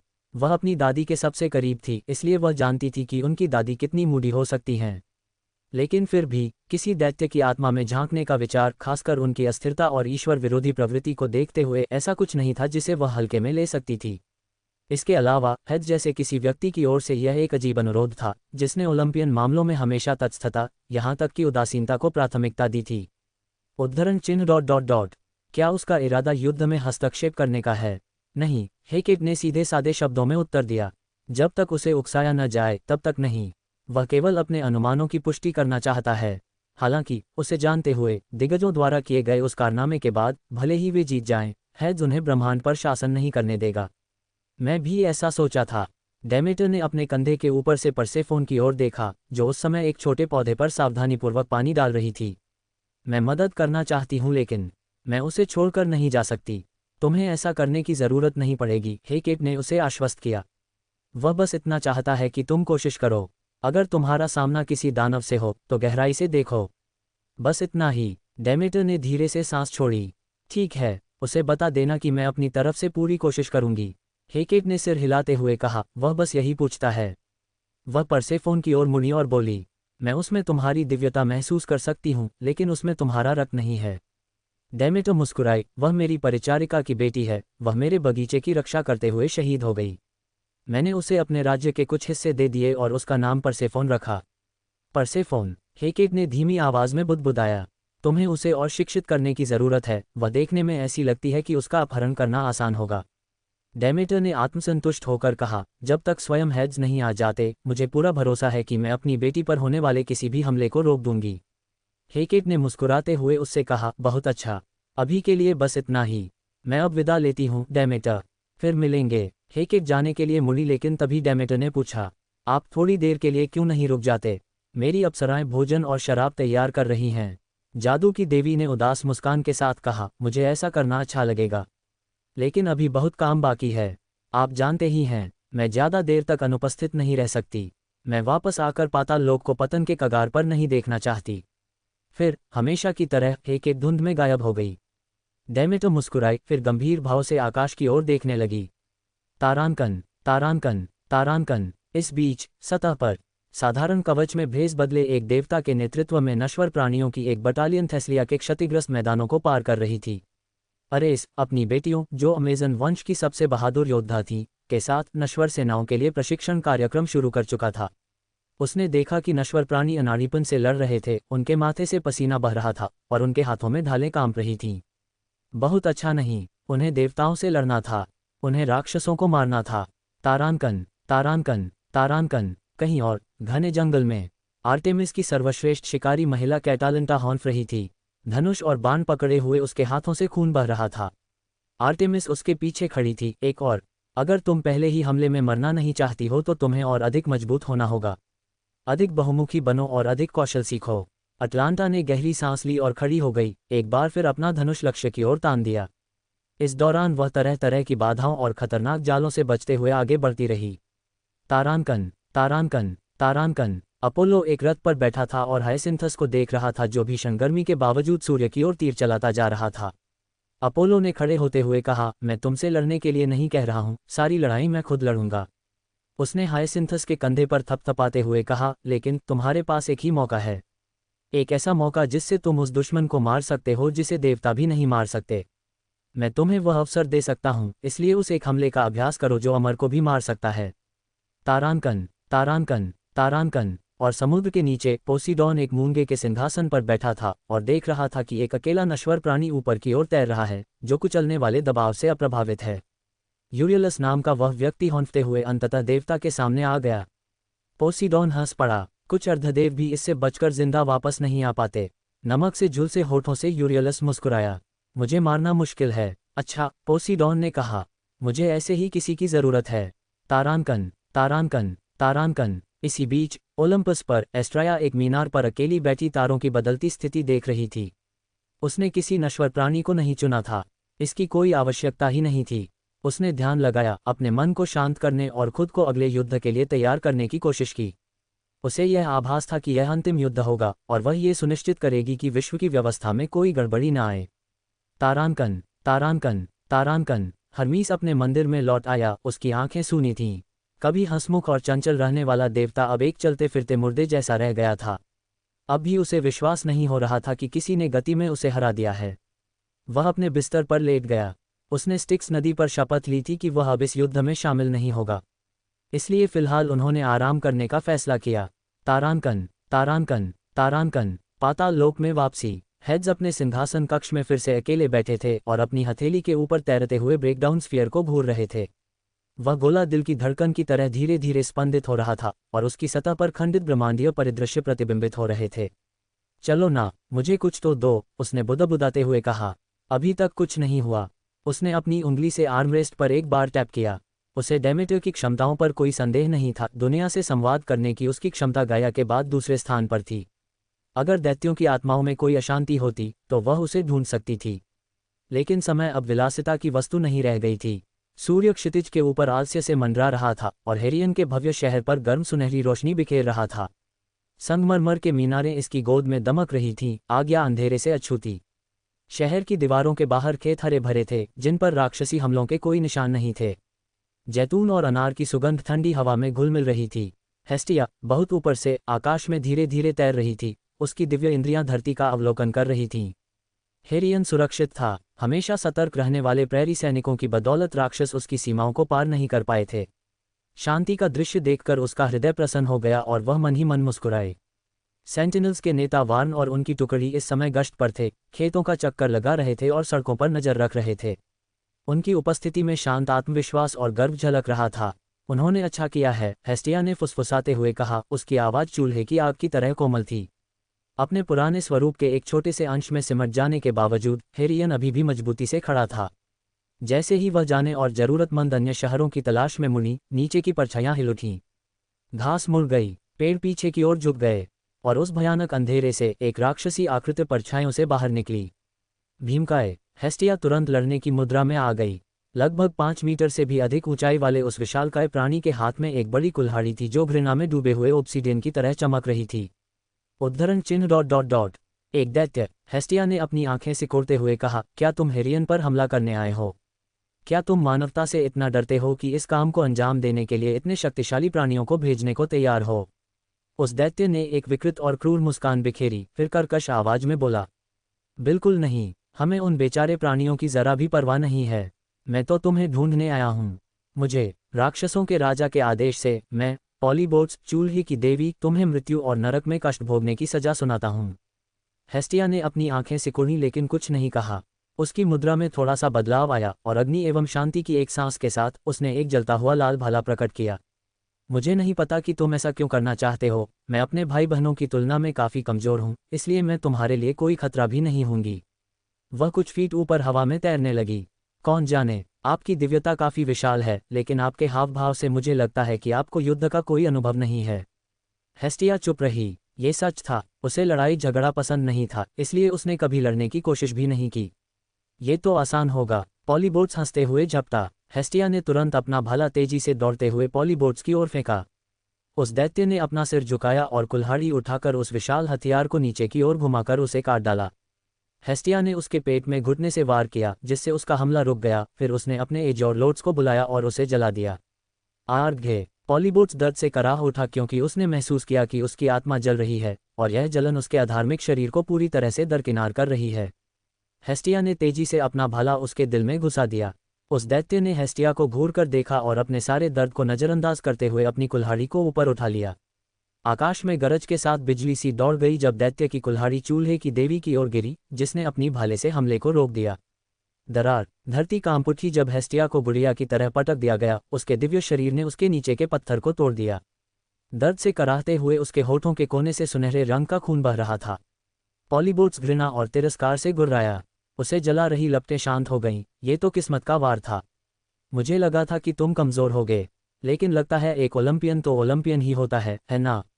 उसने अपनी विशाल कुल्हाड़ी उठाई, जिसका ब्लेड पत्थर और दुख से गढ़ा गया था, जिस पर रोगग्रस्त नसों की तरह धड़कते हुए मंत्र खुदे हुए थे। उसकी धार ईश्वर हत्या के इरादे से चमक रही थी। चूल्हे की देवी, है ना?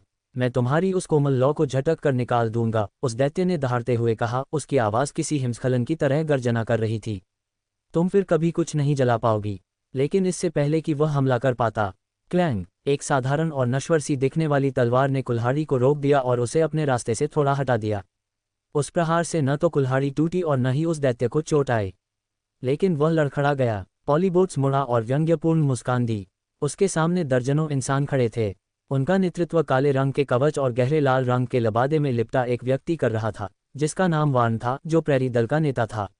उन्होंने बिना किसी भय या अनिश्चितता के भाव से उसकी ओर देखा। उस दैत्य ने हंसते हुए कहा, मनुष्य, एक साधारण मनुष्य एक देवता और एक दैत्य के बीच युद्ध में हस्तक्षेप करने की हिम्मत कैसे कर सकता है? वह दहाड़ा, एक गर्जनापूर्ण युद्धघोष जो साहस और दिमाग दोनों को चकनाचूर करने के लिए था। मनुष्य जरा भी विचलित नहीं हुए। इसके बजाय उन्होंने आरोप लगाया। पहरेदार भेड़ियों के झुंड की तरह आगे बढ़े, तेज, सुनियोजित और अविश्वसनीय रूप से समन्वित। पॉलीबोट्स की कुल्हाड़ी उन्हें चीरने के लिए नीचे की ओर झुकी, लेकिन अग्रिम पंक्ति बिखर गई और उसके नीचे लुढ़क गई। उनके ब्लेड गुजरते समय उसके घुटनों के पीछे की नसों को काटते हुए निकल गए। वह दैत्य चीखा और लड़खड़ा गया। उसने फिर से झूला झूला, इस बार बगल की ओर, लेकिन दूसरी लहर पहले ही उसके ऊपर थी और आसपास के खंडहरों का उपयोग करते हुए उसके कंधों पर कूद पड़ी। लोहे का मांस से टकराव हुआ, जिससे ऐसे घाव हुए जो उसकी दिव्य प्रतिरोधी त्वचा पर झंझनाहट पैदा कर रहे थे। तभी एक युवती अपनी कतार तोड़कर हेस्टिया की ओर दौड़ी। उसके हाथ में एक जादुई घेरा चमक उठा। नर्म हरी रोशनी ने गिरी हुई देवी को घेर लिया, उसकी पसलियों में पड़ी दरारों को भर दिया और उसके माथे से रिस रहे दिव्य रक्त को रोक दिया। हेस्टिया सदमे से पलकें झपकाने लगी। जादू, उसे एहसास हुआ। हेकेट द्वारा बनाई गई वह कला जो दिव्यता से बिल्कुल अलग है। एक बार हेस्टिया को हेकेट को केवल अपने जादू से वास्तविकता के नियमों में पूरी तरह से हस्तक्षेप करते हुए देखने का अवसर मिला था। क्या उसने यह मनुष्यों को सिखाया है? जैसे जैसे युद्ध तेज होता गया, हेस्टिया ने आखिरकार वह चीज़ देखी जो उसने पहले नहीं देखी थी। मनुष्य अपनी सामान्य गति से कहीं अधिक तेज थे।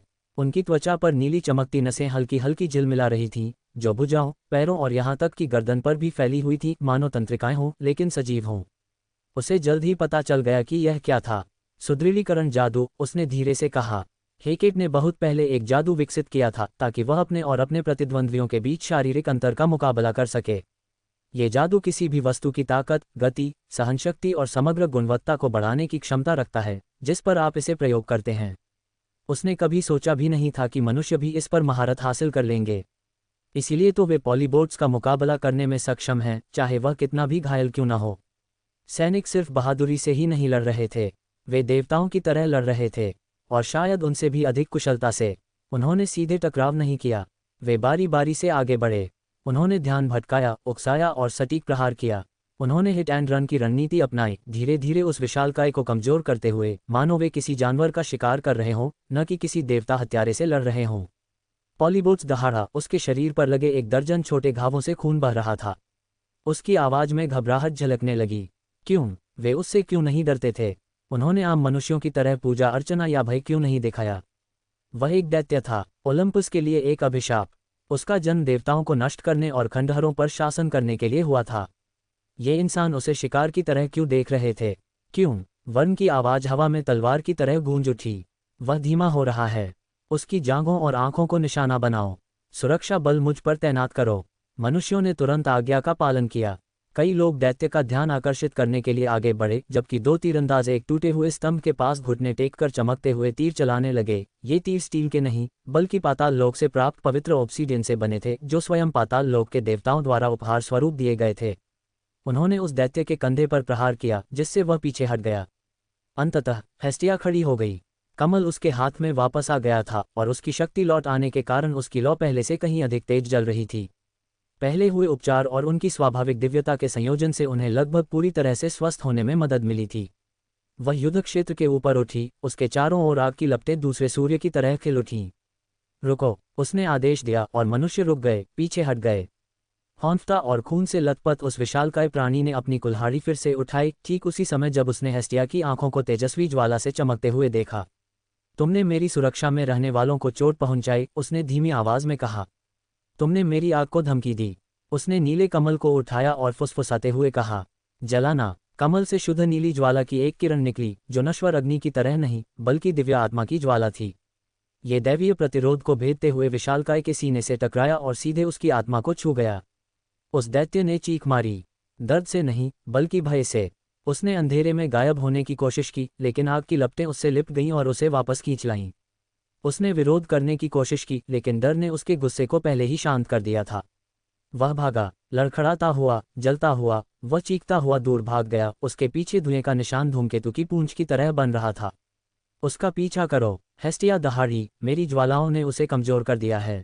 वर्ण ने तुरंत प्रतिक्रिया दी, सभी यूनिटें पीछा करो। सभी मनुष्यों ने अपने अंगों को सुदृढ़ करने के लिए उपकरणों का इस्तेमाल किया और घोड़े से भी तेज दौड़े, मानो वे हवा हों। पॉलीबोट्स दर्द और पीड़ा से हौंफ रहा था, उसकी आत्मा अभी भी जल रही थी, उसका दिल युद्ध के ढोल की तरह धड़क रहा था, हर धड़कन पिछली धड़कन से तेज थी। फिसलन भरी ढलान से नीचे भागते समय उसके पैरों के नीचे बजरी रगड़ खा रही थी, उसके फेफड़े जल रहे थे और पैर दर्द से चीख रहे थे। जैसे जैसे सूरज ढलता गया, उसके पीछे की परछाइयां लंबी होती गईं, जिससे हर चीज एक फीकी, नारंगी लाल चमक में डूब गई। उसने पहले तो पीछे मुड़कर देखने की हिम्मत नहीं की, जब तक उसने वह बात नहीं सुनी। पैरों के निशान, सिर्फ एक नहीं, कई, दर्जनों, शायद इससे भी अधिक, अविश्वसनीय रूप से तेज और निरंतर। उसने सिर घुमा लिया, और तभी दुनिया बिखर गई। मनुष्यों का वह समूह भूखे भेड़ियों के झुंड की तरह उसके पीछे दौड़ पड़ा। वे बोले नहीं, चिल्लाए नहीं, वे बस भाग गए। उनके भावों में सहानुभूति का कोई अंश नहीं था, केवल सहज प्रवृत्ति थी। जैसे शिकारी खून की गंध पहचानते हैं। उसकी सांस अटक गई। किसी ने उसे यह नहीं बताया था कि इंसान इतने डरावने होते हैं। स्विश, उनमें से एक, नेतावान ने उसके पैरों पर भाला फेंका, जिससे वह लड़खड़ाकर गिर गया। पॉलीबोट्स दर्द से कराह उठा, क्योंकि उसे लगा कि दुनिया घूम रही है। जैसे जैसे मनुष्य धीरे धीरे उसकी ओर बढ़ते गए, उसकी आंखें भय से चौड़ी हो गईं। वार्न उसके सामने खड़ा होकर बोला, एक विशालकाय होकर भी तुम शिकार होने के लिए ले जाए जा रहे सुअर की तरह भागते हो। नहीं। फिर अंधेरा छा गया। वह आखिरी चीज थी जो उसने देखी। पाताल लोक में शांति बहुत कम ही देखने को मिली थी, लेकिन आज का दिन उन कुछ अपवादों में से एक था। हेड्स के तैरते हुए किले के सिंहासन कक्ष में हवा शांत थी, फिर भी गर्म थी। पीतल के अंगीठी में जलती हुई आग धीरे धीरे चटक रही थी। ऑब्सीडियन सिंहासन के ठीक सामने छाया और मखमल से बने सोफे विश्राम कर रही 2 देवियों को आराम प्रदान करते थे। राजसी और शांत हेरा पैर मोड़कर बैठी थीं, दोनों हाथों में चीनी मिट्टी का चाय का प्याला पकड़े हुए धीरे धीरे चाय की चुस्की ले रही थीं। उसने कुछ नहीं कहा, लेकिन उसकी निगाहें कभी कभी सूक्ष्म स्नेह के साथ हेड्स और उसकी गोद में बैठी छोटी बच्ची की ओर जाती थीं। सफ़ेद रेशमी वस्त्रों में लिपटी और दूसरे सोफे पर आलस्य से लेटी हुई एफ्रोडाइट पके हुए अनारों से भरे कटोरे से अनार तोड़ रही थी। उसकी आंखें चमक रही थीं, क्योंकि वह हेड्स और उसकी बेटी को देख रही थी। उस लड़की नेक्रिया के चेहरे पर उसके पिता की तरह पीलापन और गंभीरता थी, लेकिन उसकी आंखों में कुछ अधिक शक्ति और मासूमियत झलकती थी। वह हेड्स की गोद में बैठी थी और उनके सामने खुली एक विशाल पुस्तक में मग्न थी। यह एक कहानी की किताब थी जिसका नाम था हीलियोस का महाकाव्य। एक ऐसे नश्वर व्यक्ति की कहानी जिसने देवताओं को चुनौती दी और नश्वरों के युग की शुरुआत की। मृत्यु के देवता, जिनसे देवता और मनुष्य समान रूप से भयभीत होते थे, ने धीरे से एक पन्ना पलटा। वे मुस्करा उठे। यह एक दुर्लभ घटना थी, इतनी दुर्लभ कि इसने हमेशा टिप्पणी करने वाली एफ्रोडाइट को भी चुप करा दिया। फिर सन्नाटा टूट गया। कमरे के बीचों बीच बैंगनी धुंध का एक अचानक बवंडर सांप की तरह कुंडली मारकर खड़ा हो गया और फिर हेकेट के रूप में विलीन हो गया, जो चौराहों और जादू की देवी हैं। धुंधली रोशनी में लिपटी हुई वह अपने हाथ में लाठी लिए हुए प्रकट हुई। उसकी आंखों में थकावट झलक रही थी। वह अपने सामने के दृश्य को निहार रही थी। हेड्स एक नश्वर पिता की तरह मुस्कुरा रहा था। नेकिरिया सुरक्षित और छोटी सी, हेरा अपनी चाय के साथ, एफ्रोडाइट आराम से लेटी हुई और फल खा रही थी, मानो उसे दुनिया की कोई चिंता ही न हो। हेकेट की भौहें फड़क उठीं। तुम दोनों, उसने हेरा और एफ्रोडाइट को घूरते हुए बुदबुदाया। तुम्हें पता है ना कि हमें काम करना है, या ये बात तुम्हारे दिमाग से निकल गई? हेरा ने चाय के कप के ऊपर से अपनी एक भौं उठाई। मेरा काम हो गया है, उसने शांत भाव से कहा। मैंने हेरियन और कई पड़ोसी नगर राज्यों के बीच गठबंधन सुनिश्चित कर लिया है।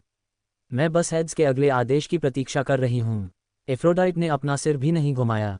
उसने लापरवाही से हाथ हिलाया, जैसे कोई मक्खी को झाड़ देता है। मैं भावनात्मक रूप से खुद को तैयार कर रही हूँ, उसने खाते खाते कहा। इसके अलावा तनाव से त्वचा खराब हो जाती है। मैं सौंदर्य की देवी हूँ। हेकेट ने अपनी नाक के ऊपरी हिस्से को चुटकी से दबाया। वह उन्हें ठीक से फटकार लगाने ही वाली थी कि हेड्स ने बोलना शुरू किया। उसकी आवाज़ शांत लेकिन दृढ़ थी, नदी के पत्थर की तरह चिकनी। उन्हें रहने दो, हेकेट। जादू की देवी ने भौहें चढ़ाते हुए मुड़ी, लेकिन फिर रुक गई। हेड्स के चेहरे पर वही मुस्कान थी जो उसके आने के बाद से उसके चेहरे पर थी, एक ऐसी मुस्कान जो बेहद सौम्य, ईमानदार और गहन रूप से केंद्रित थी। उसे देखते ही उसकी धड़कनें तेज हो गईं। उसने तुरंत नजरें फेर लीं। उद्धरण चिन्ह ... क्या तुम्हें कुछ चाहिए? हेड्स ने ऊपर देखे बिना पूछा। उसकी उंगलियां लापरवाही से नेकिरिया के बालों में फिर रही थीं। हेकेट को खांसी आए और उसने खुद को संभाला। हाँ, एक संदेश। ये देखकर हेड्स ने अंततः अपनी आंखें उठाकर उसकी आंखों से मिलाईं। वे दिग्गज, हेकेट ने कहा। उन्होंने विशेष रूप से हेस्टिया को निशाना बनाना शुरू कर दिया है। हवा ठंडी हो गई। हेड्स की मुस्कान गायब हो गई। हेरा ने अचानक ऊपर देखा। एफ्रोडाइट ने चबाना बंद कर दिया। नेकिरिया भी कुछ देर के लिए रुकी, अपनी निगाहें अपने आसपास मौजूद वयस्कों पर घुमाती रही, फिर जल्दी से किताब की ओर वापस मुड़ गई। उद्धरण चिन्ह ... क्यों? हेड्स ने पूछा। उसकी आवाज़ फुसफुसाहट से भी धीमी थी। हेकेट ने कंधे उचकाते हुए कहा, यही तो समस्या है। हमें पता नहीं है। इससे कोई रणनीतिक लाभ नहीं है। वह योद्धा भी नहीं है। उसने मनुष्यों की जान बचाई है, हाँ, लेकिन कई अन्य लोगों ने भी ऐसा किया है। हेड्स ने गहरी भौहें चढ़ाईं। नेकिरिया ने ये देखा और धीरे से उसके हाथों से किताब ले ली। उसे अपनी गोद में पलटते हुए वह पृष्ठ खोजने की कोशिश करने लगी जिसे उसने आखिरी बार पढ़ा था। एक छोटी सी बात, लेकिन इसने एक पल के लिए हेड्स के विचारों को स्थिर कर दिया। ये सब देखते हुए हेकेट ने सोचा, कितनी प्यारी है। लेकिन मामला गंभीर था। हेड्स सोच में डूबे हुए अपनी बाहों को क्रॉस करके अपने सिंहासन पर पीछे की ओर झुक गए। हेस्टिया ही क्यों? उसने बुदबुदाते हुए कहा। उसमें ऐसा क्या खास है? मैं यही पता लगाने की कोशिश कर रही थी, हेकेट ने जवाब दिया। इस क्षण, बिना किसी चेतावनी के, अंडरवर्ल्ड से भी कहीं अधिक प्राचीन एक शीतनिद्रा कमरे में छा गई। निक्स बहती स्याही की तरह अंधेरे से निकली। उसकी उपस्थिति घनी और भारी थी। उसके काले घने बाल तारों भरी धुंध की तरह उसके चारों ओर लहरा रहे थे और उसकी आंखें बैंगनी प्रकाश से हल्की चमक रही थीं। वह बिना किसी शोर शराबे या आवाज के प्रकट हुई। उसके चारों ओर बस एक अस्वाभाविक सन्नाटा छाया हुआ था। नेकिरिया तुरंत हेड्स की छाती से लिपट गई।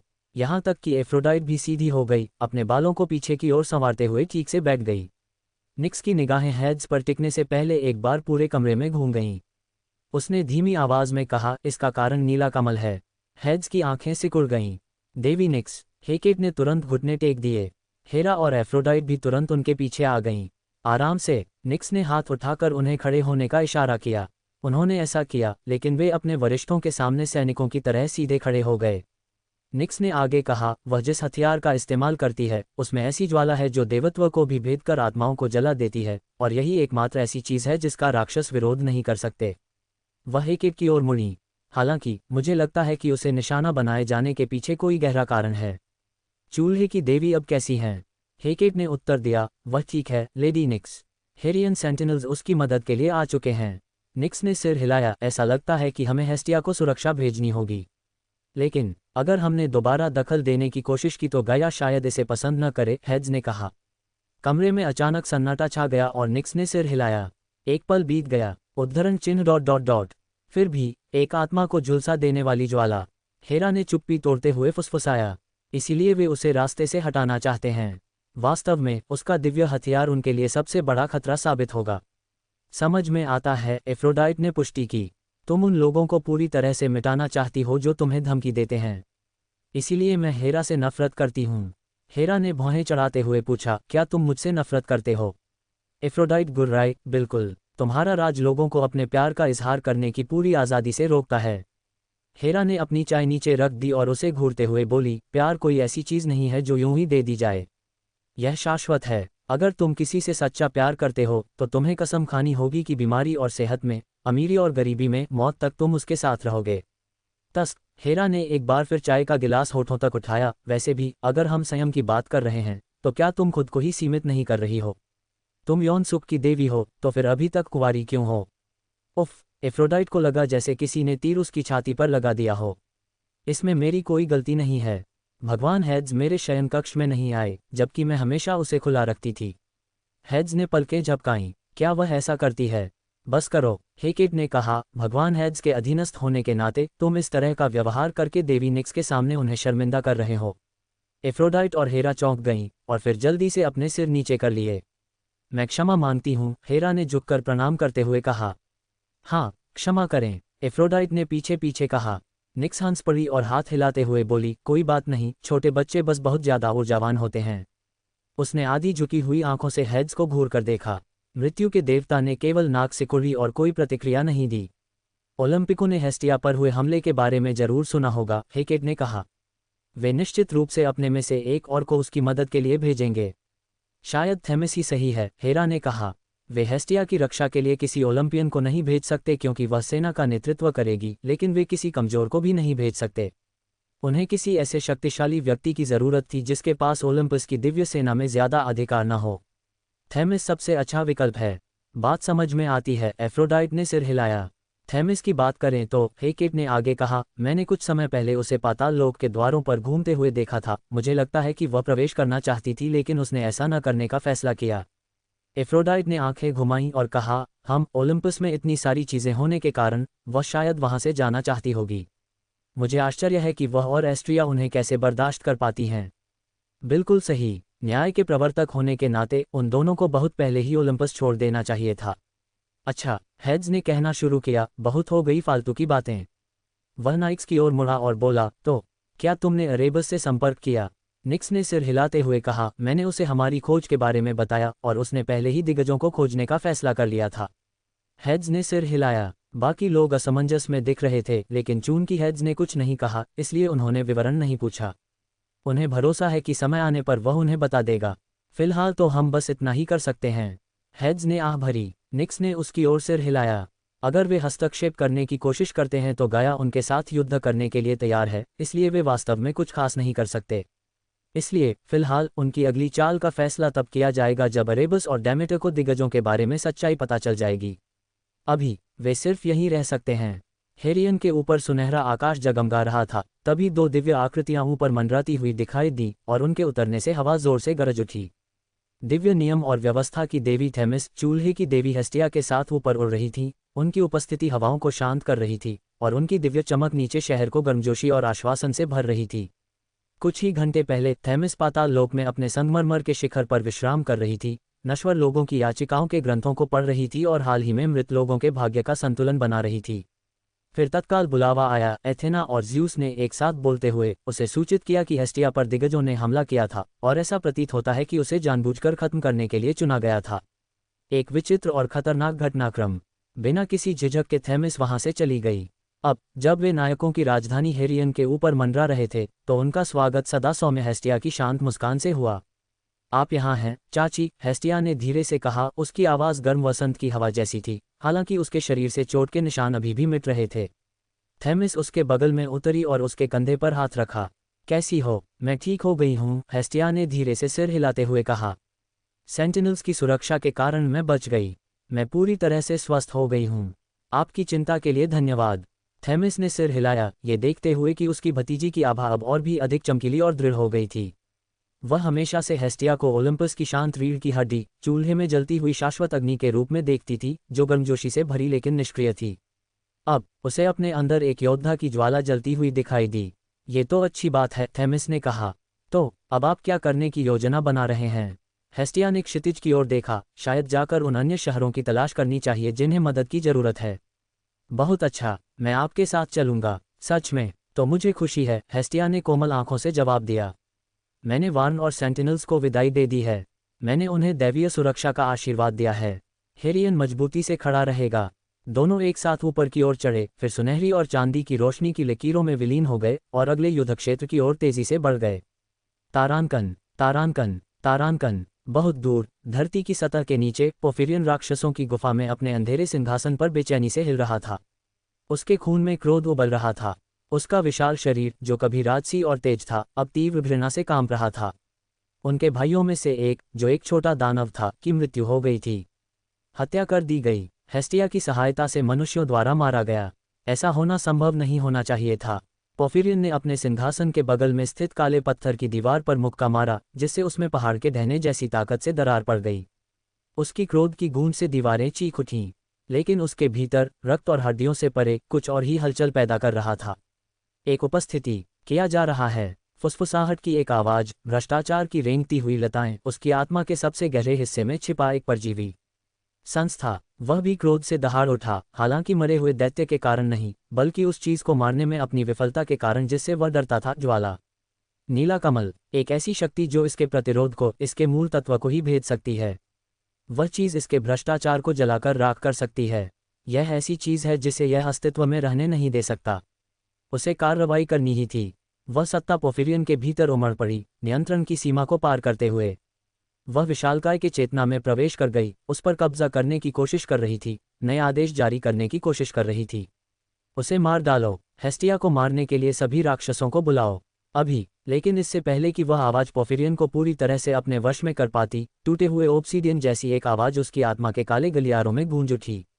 आपको पाया। संस्था स्थिर हो गई। उसके आसपास की परछाइयां झिलमिलाने लगीं, फिर चीख उठीं।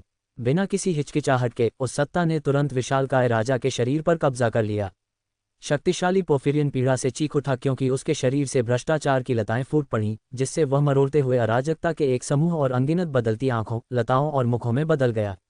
वह मुड़ा और ठीक समय पर उस आकृति को देख पाया जो अंधेरे से आ रही थी। एक ऐसा व्यक्ति जिसकी असीम छाया थी, जिसकी मात्र आकृति ने ही प्रकाश की अवधारणा को विकृत कर दिया था। अरे बस, अंधकार का आदिम रूप। वह प्राणी फुफकारा, अपने रूप को विकृत करते हुए एक क्रूर प्राणी में बदल गया। उसकी लताएं बाहर की ओर फैल गईं और उसके पूरे शरीर पर मुंह खुल गए। अरेबस ने आलस भरी मुस्कान दी, मानो उसे मजा आ रहा हो। क्या बात है, नाइक सही थी, तुम सचमुच यही हो, उसने धीमी आवाज में कहा। एक विशालकाय के अंदर छिपे हुए हो, है ना? कितनी चालाकी है, लगभग धूर्तता ही है। वह प्राणी दहाड़ा और उस पर टूट पड़ा, मरोड़ते अंगों, चीखती जीभों और शून्य में विकृत नुकीले दांतों की बौछार करते हुए। लेकिन अरेबस ने बस अपनी उंगलियां चटका दीं। पल भर में उनके आसपास की दुनिया गायब हो गई। अब वहां न तो पत्थर थे और न ही परछाई। अब वे अंतहीन रात के एक क्षेत्र में खड़े थे, वास्तविकता से परे एक ऐसा धरातल जहां तारे मर चुके थे और यहां तक कि देवताओं के नियम भी अरेबस की इच्छा के आगे झुक गए थे। उसका क्षेत्र, यहाँ वह अजेय था। वह प्राणी रुका, हिचकिचाया, फिर हताशा में दहाड़ा और अपनी पूरी ताकत से हाथ पैर पटके। अरेबस वहां बिल्कुल भी विचलित हुए बिना खड़ा रहा। उसने एक डरांती मनगाई जो सर्वप्रथम अंधकार से निर्मित थी और उसे आलस्यपूर्वक अपने कंधे पर टिका दिया।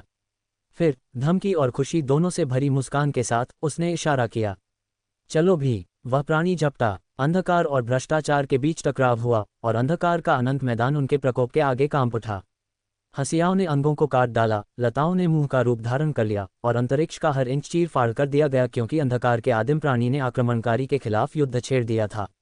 वह प्राणी, जो अराजकता, आंखों, लताओं और लगातार बदलते मुखों का एक मरोड़ता हुआ समूह था, बिना किसी आवाज के दहाड़ रहा था। यह अधिक शक्तिशाली, अधिक तेज और अधिक क्रूर था। इसके हिलते डुलते अंगों के हर प्रहार से अरेबस के साम्राज्य की संरचना में दरारें पड़ जाती थीं। घोर अंधकार के टुकड़े उसके प्रहारों से कांच की तरह चकनाचूर होकर बिखर गए। अरेबस ने एक और प्रहारशील तंतु से बचने के लिए अपने शरीर को मोड़ा और अपने आदिम दरांती को एक विस्तृत चाप में घुमाया। उसने हमले के दौरान ही उस प्राणी के अंग को पकड़ लिया और उसे पूरी तरह से काट दिया, लेकिन वह तुरंत ही फिर से उगाया, पहले से भी अधिक मजबूत होकर। अब उसकी त्वचा पर कांटेदार संरचनाएं थीं और जलती हुई हरी लपटें रेंग रही थीं। धड़ाम! पेट पर पड़े एक जोरदार मुक्के से अरेबस पीछे की ओर उड़ गया और उस प्रहार के वजन से उसके पीछे की जगह विकृत हो गई। वह एक ढहते हुए संकुचित शून्य के मैदान में जा गिरा और एक क्षण के लिए उसकी आकृति झिलमिला उठी, उसका शरीर छाया के धागों में बिखर गया। लेकिन फिर उन्होंने खुद को सुधार लिया। धुंधली छायाओं ने उसके शरीर को शाम के धुंधलके की तरह फिर से समेट लिया, जैसे प्राचीन अंधकार का उसका कवच एक फुफकार के साथ फिर से मजबूत हो रहा हो। वह एक बार खांसते हुए खड़ा हुआ, फिर कड़वी मुस्कान के साथ मुस्कुराया।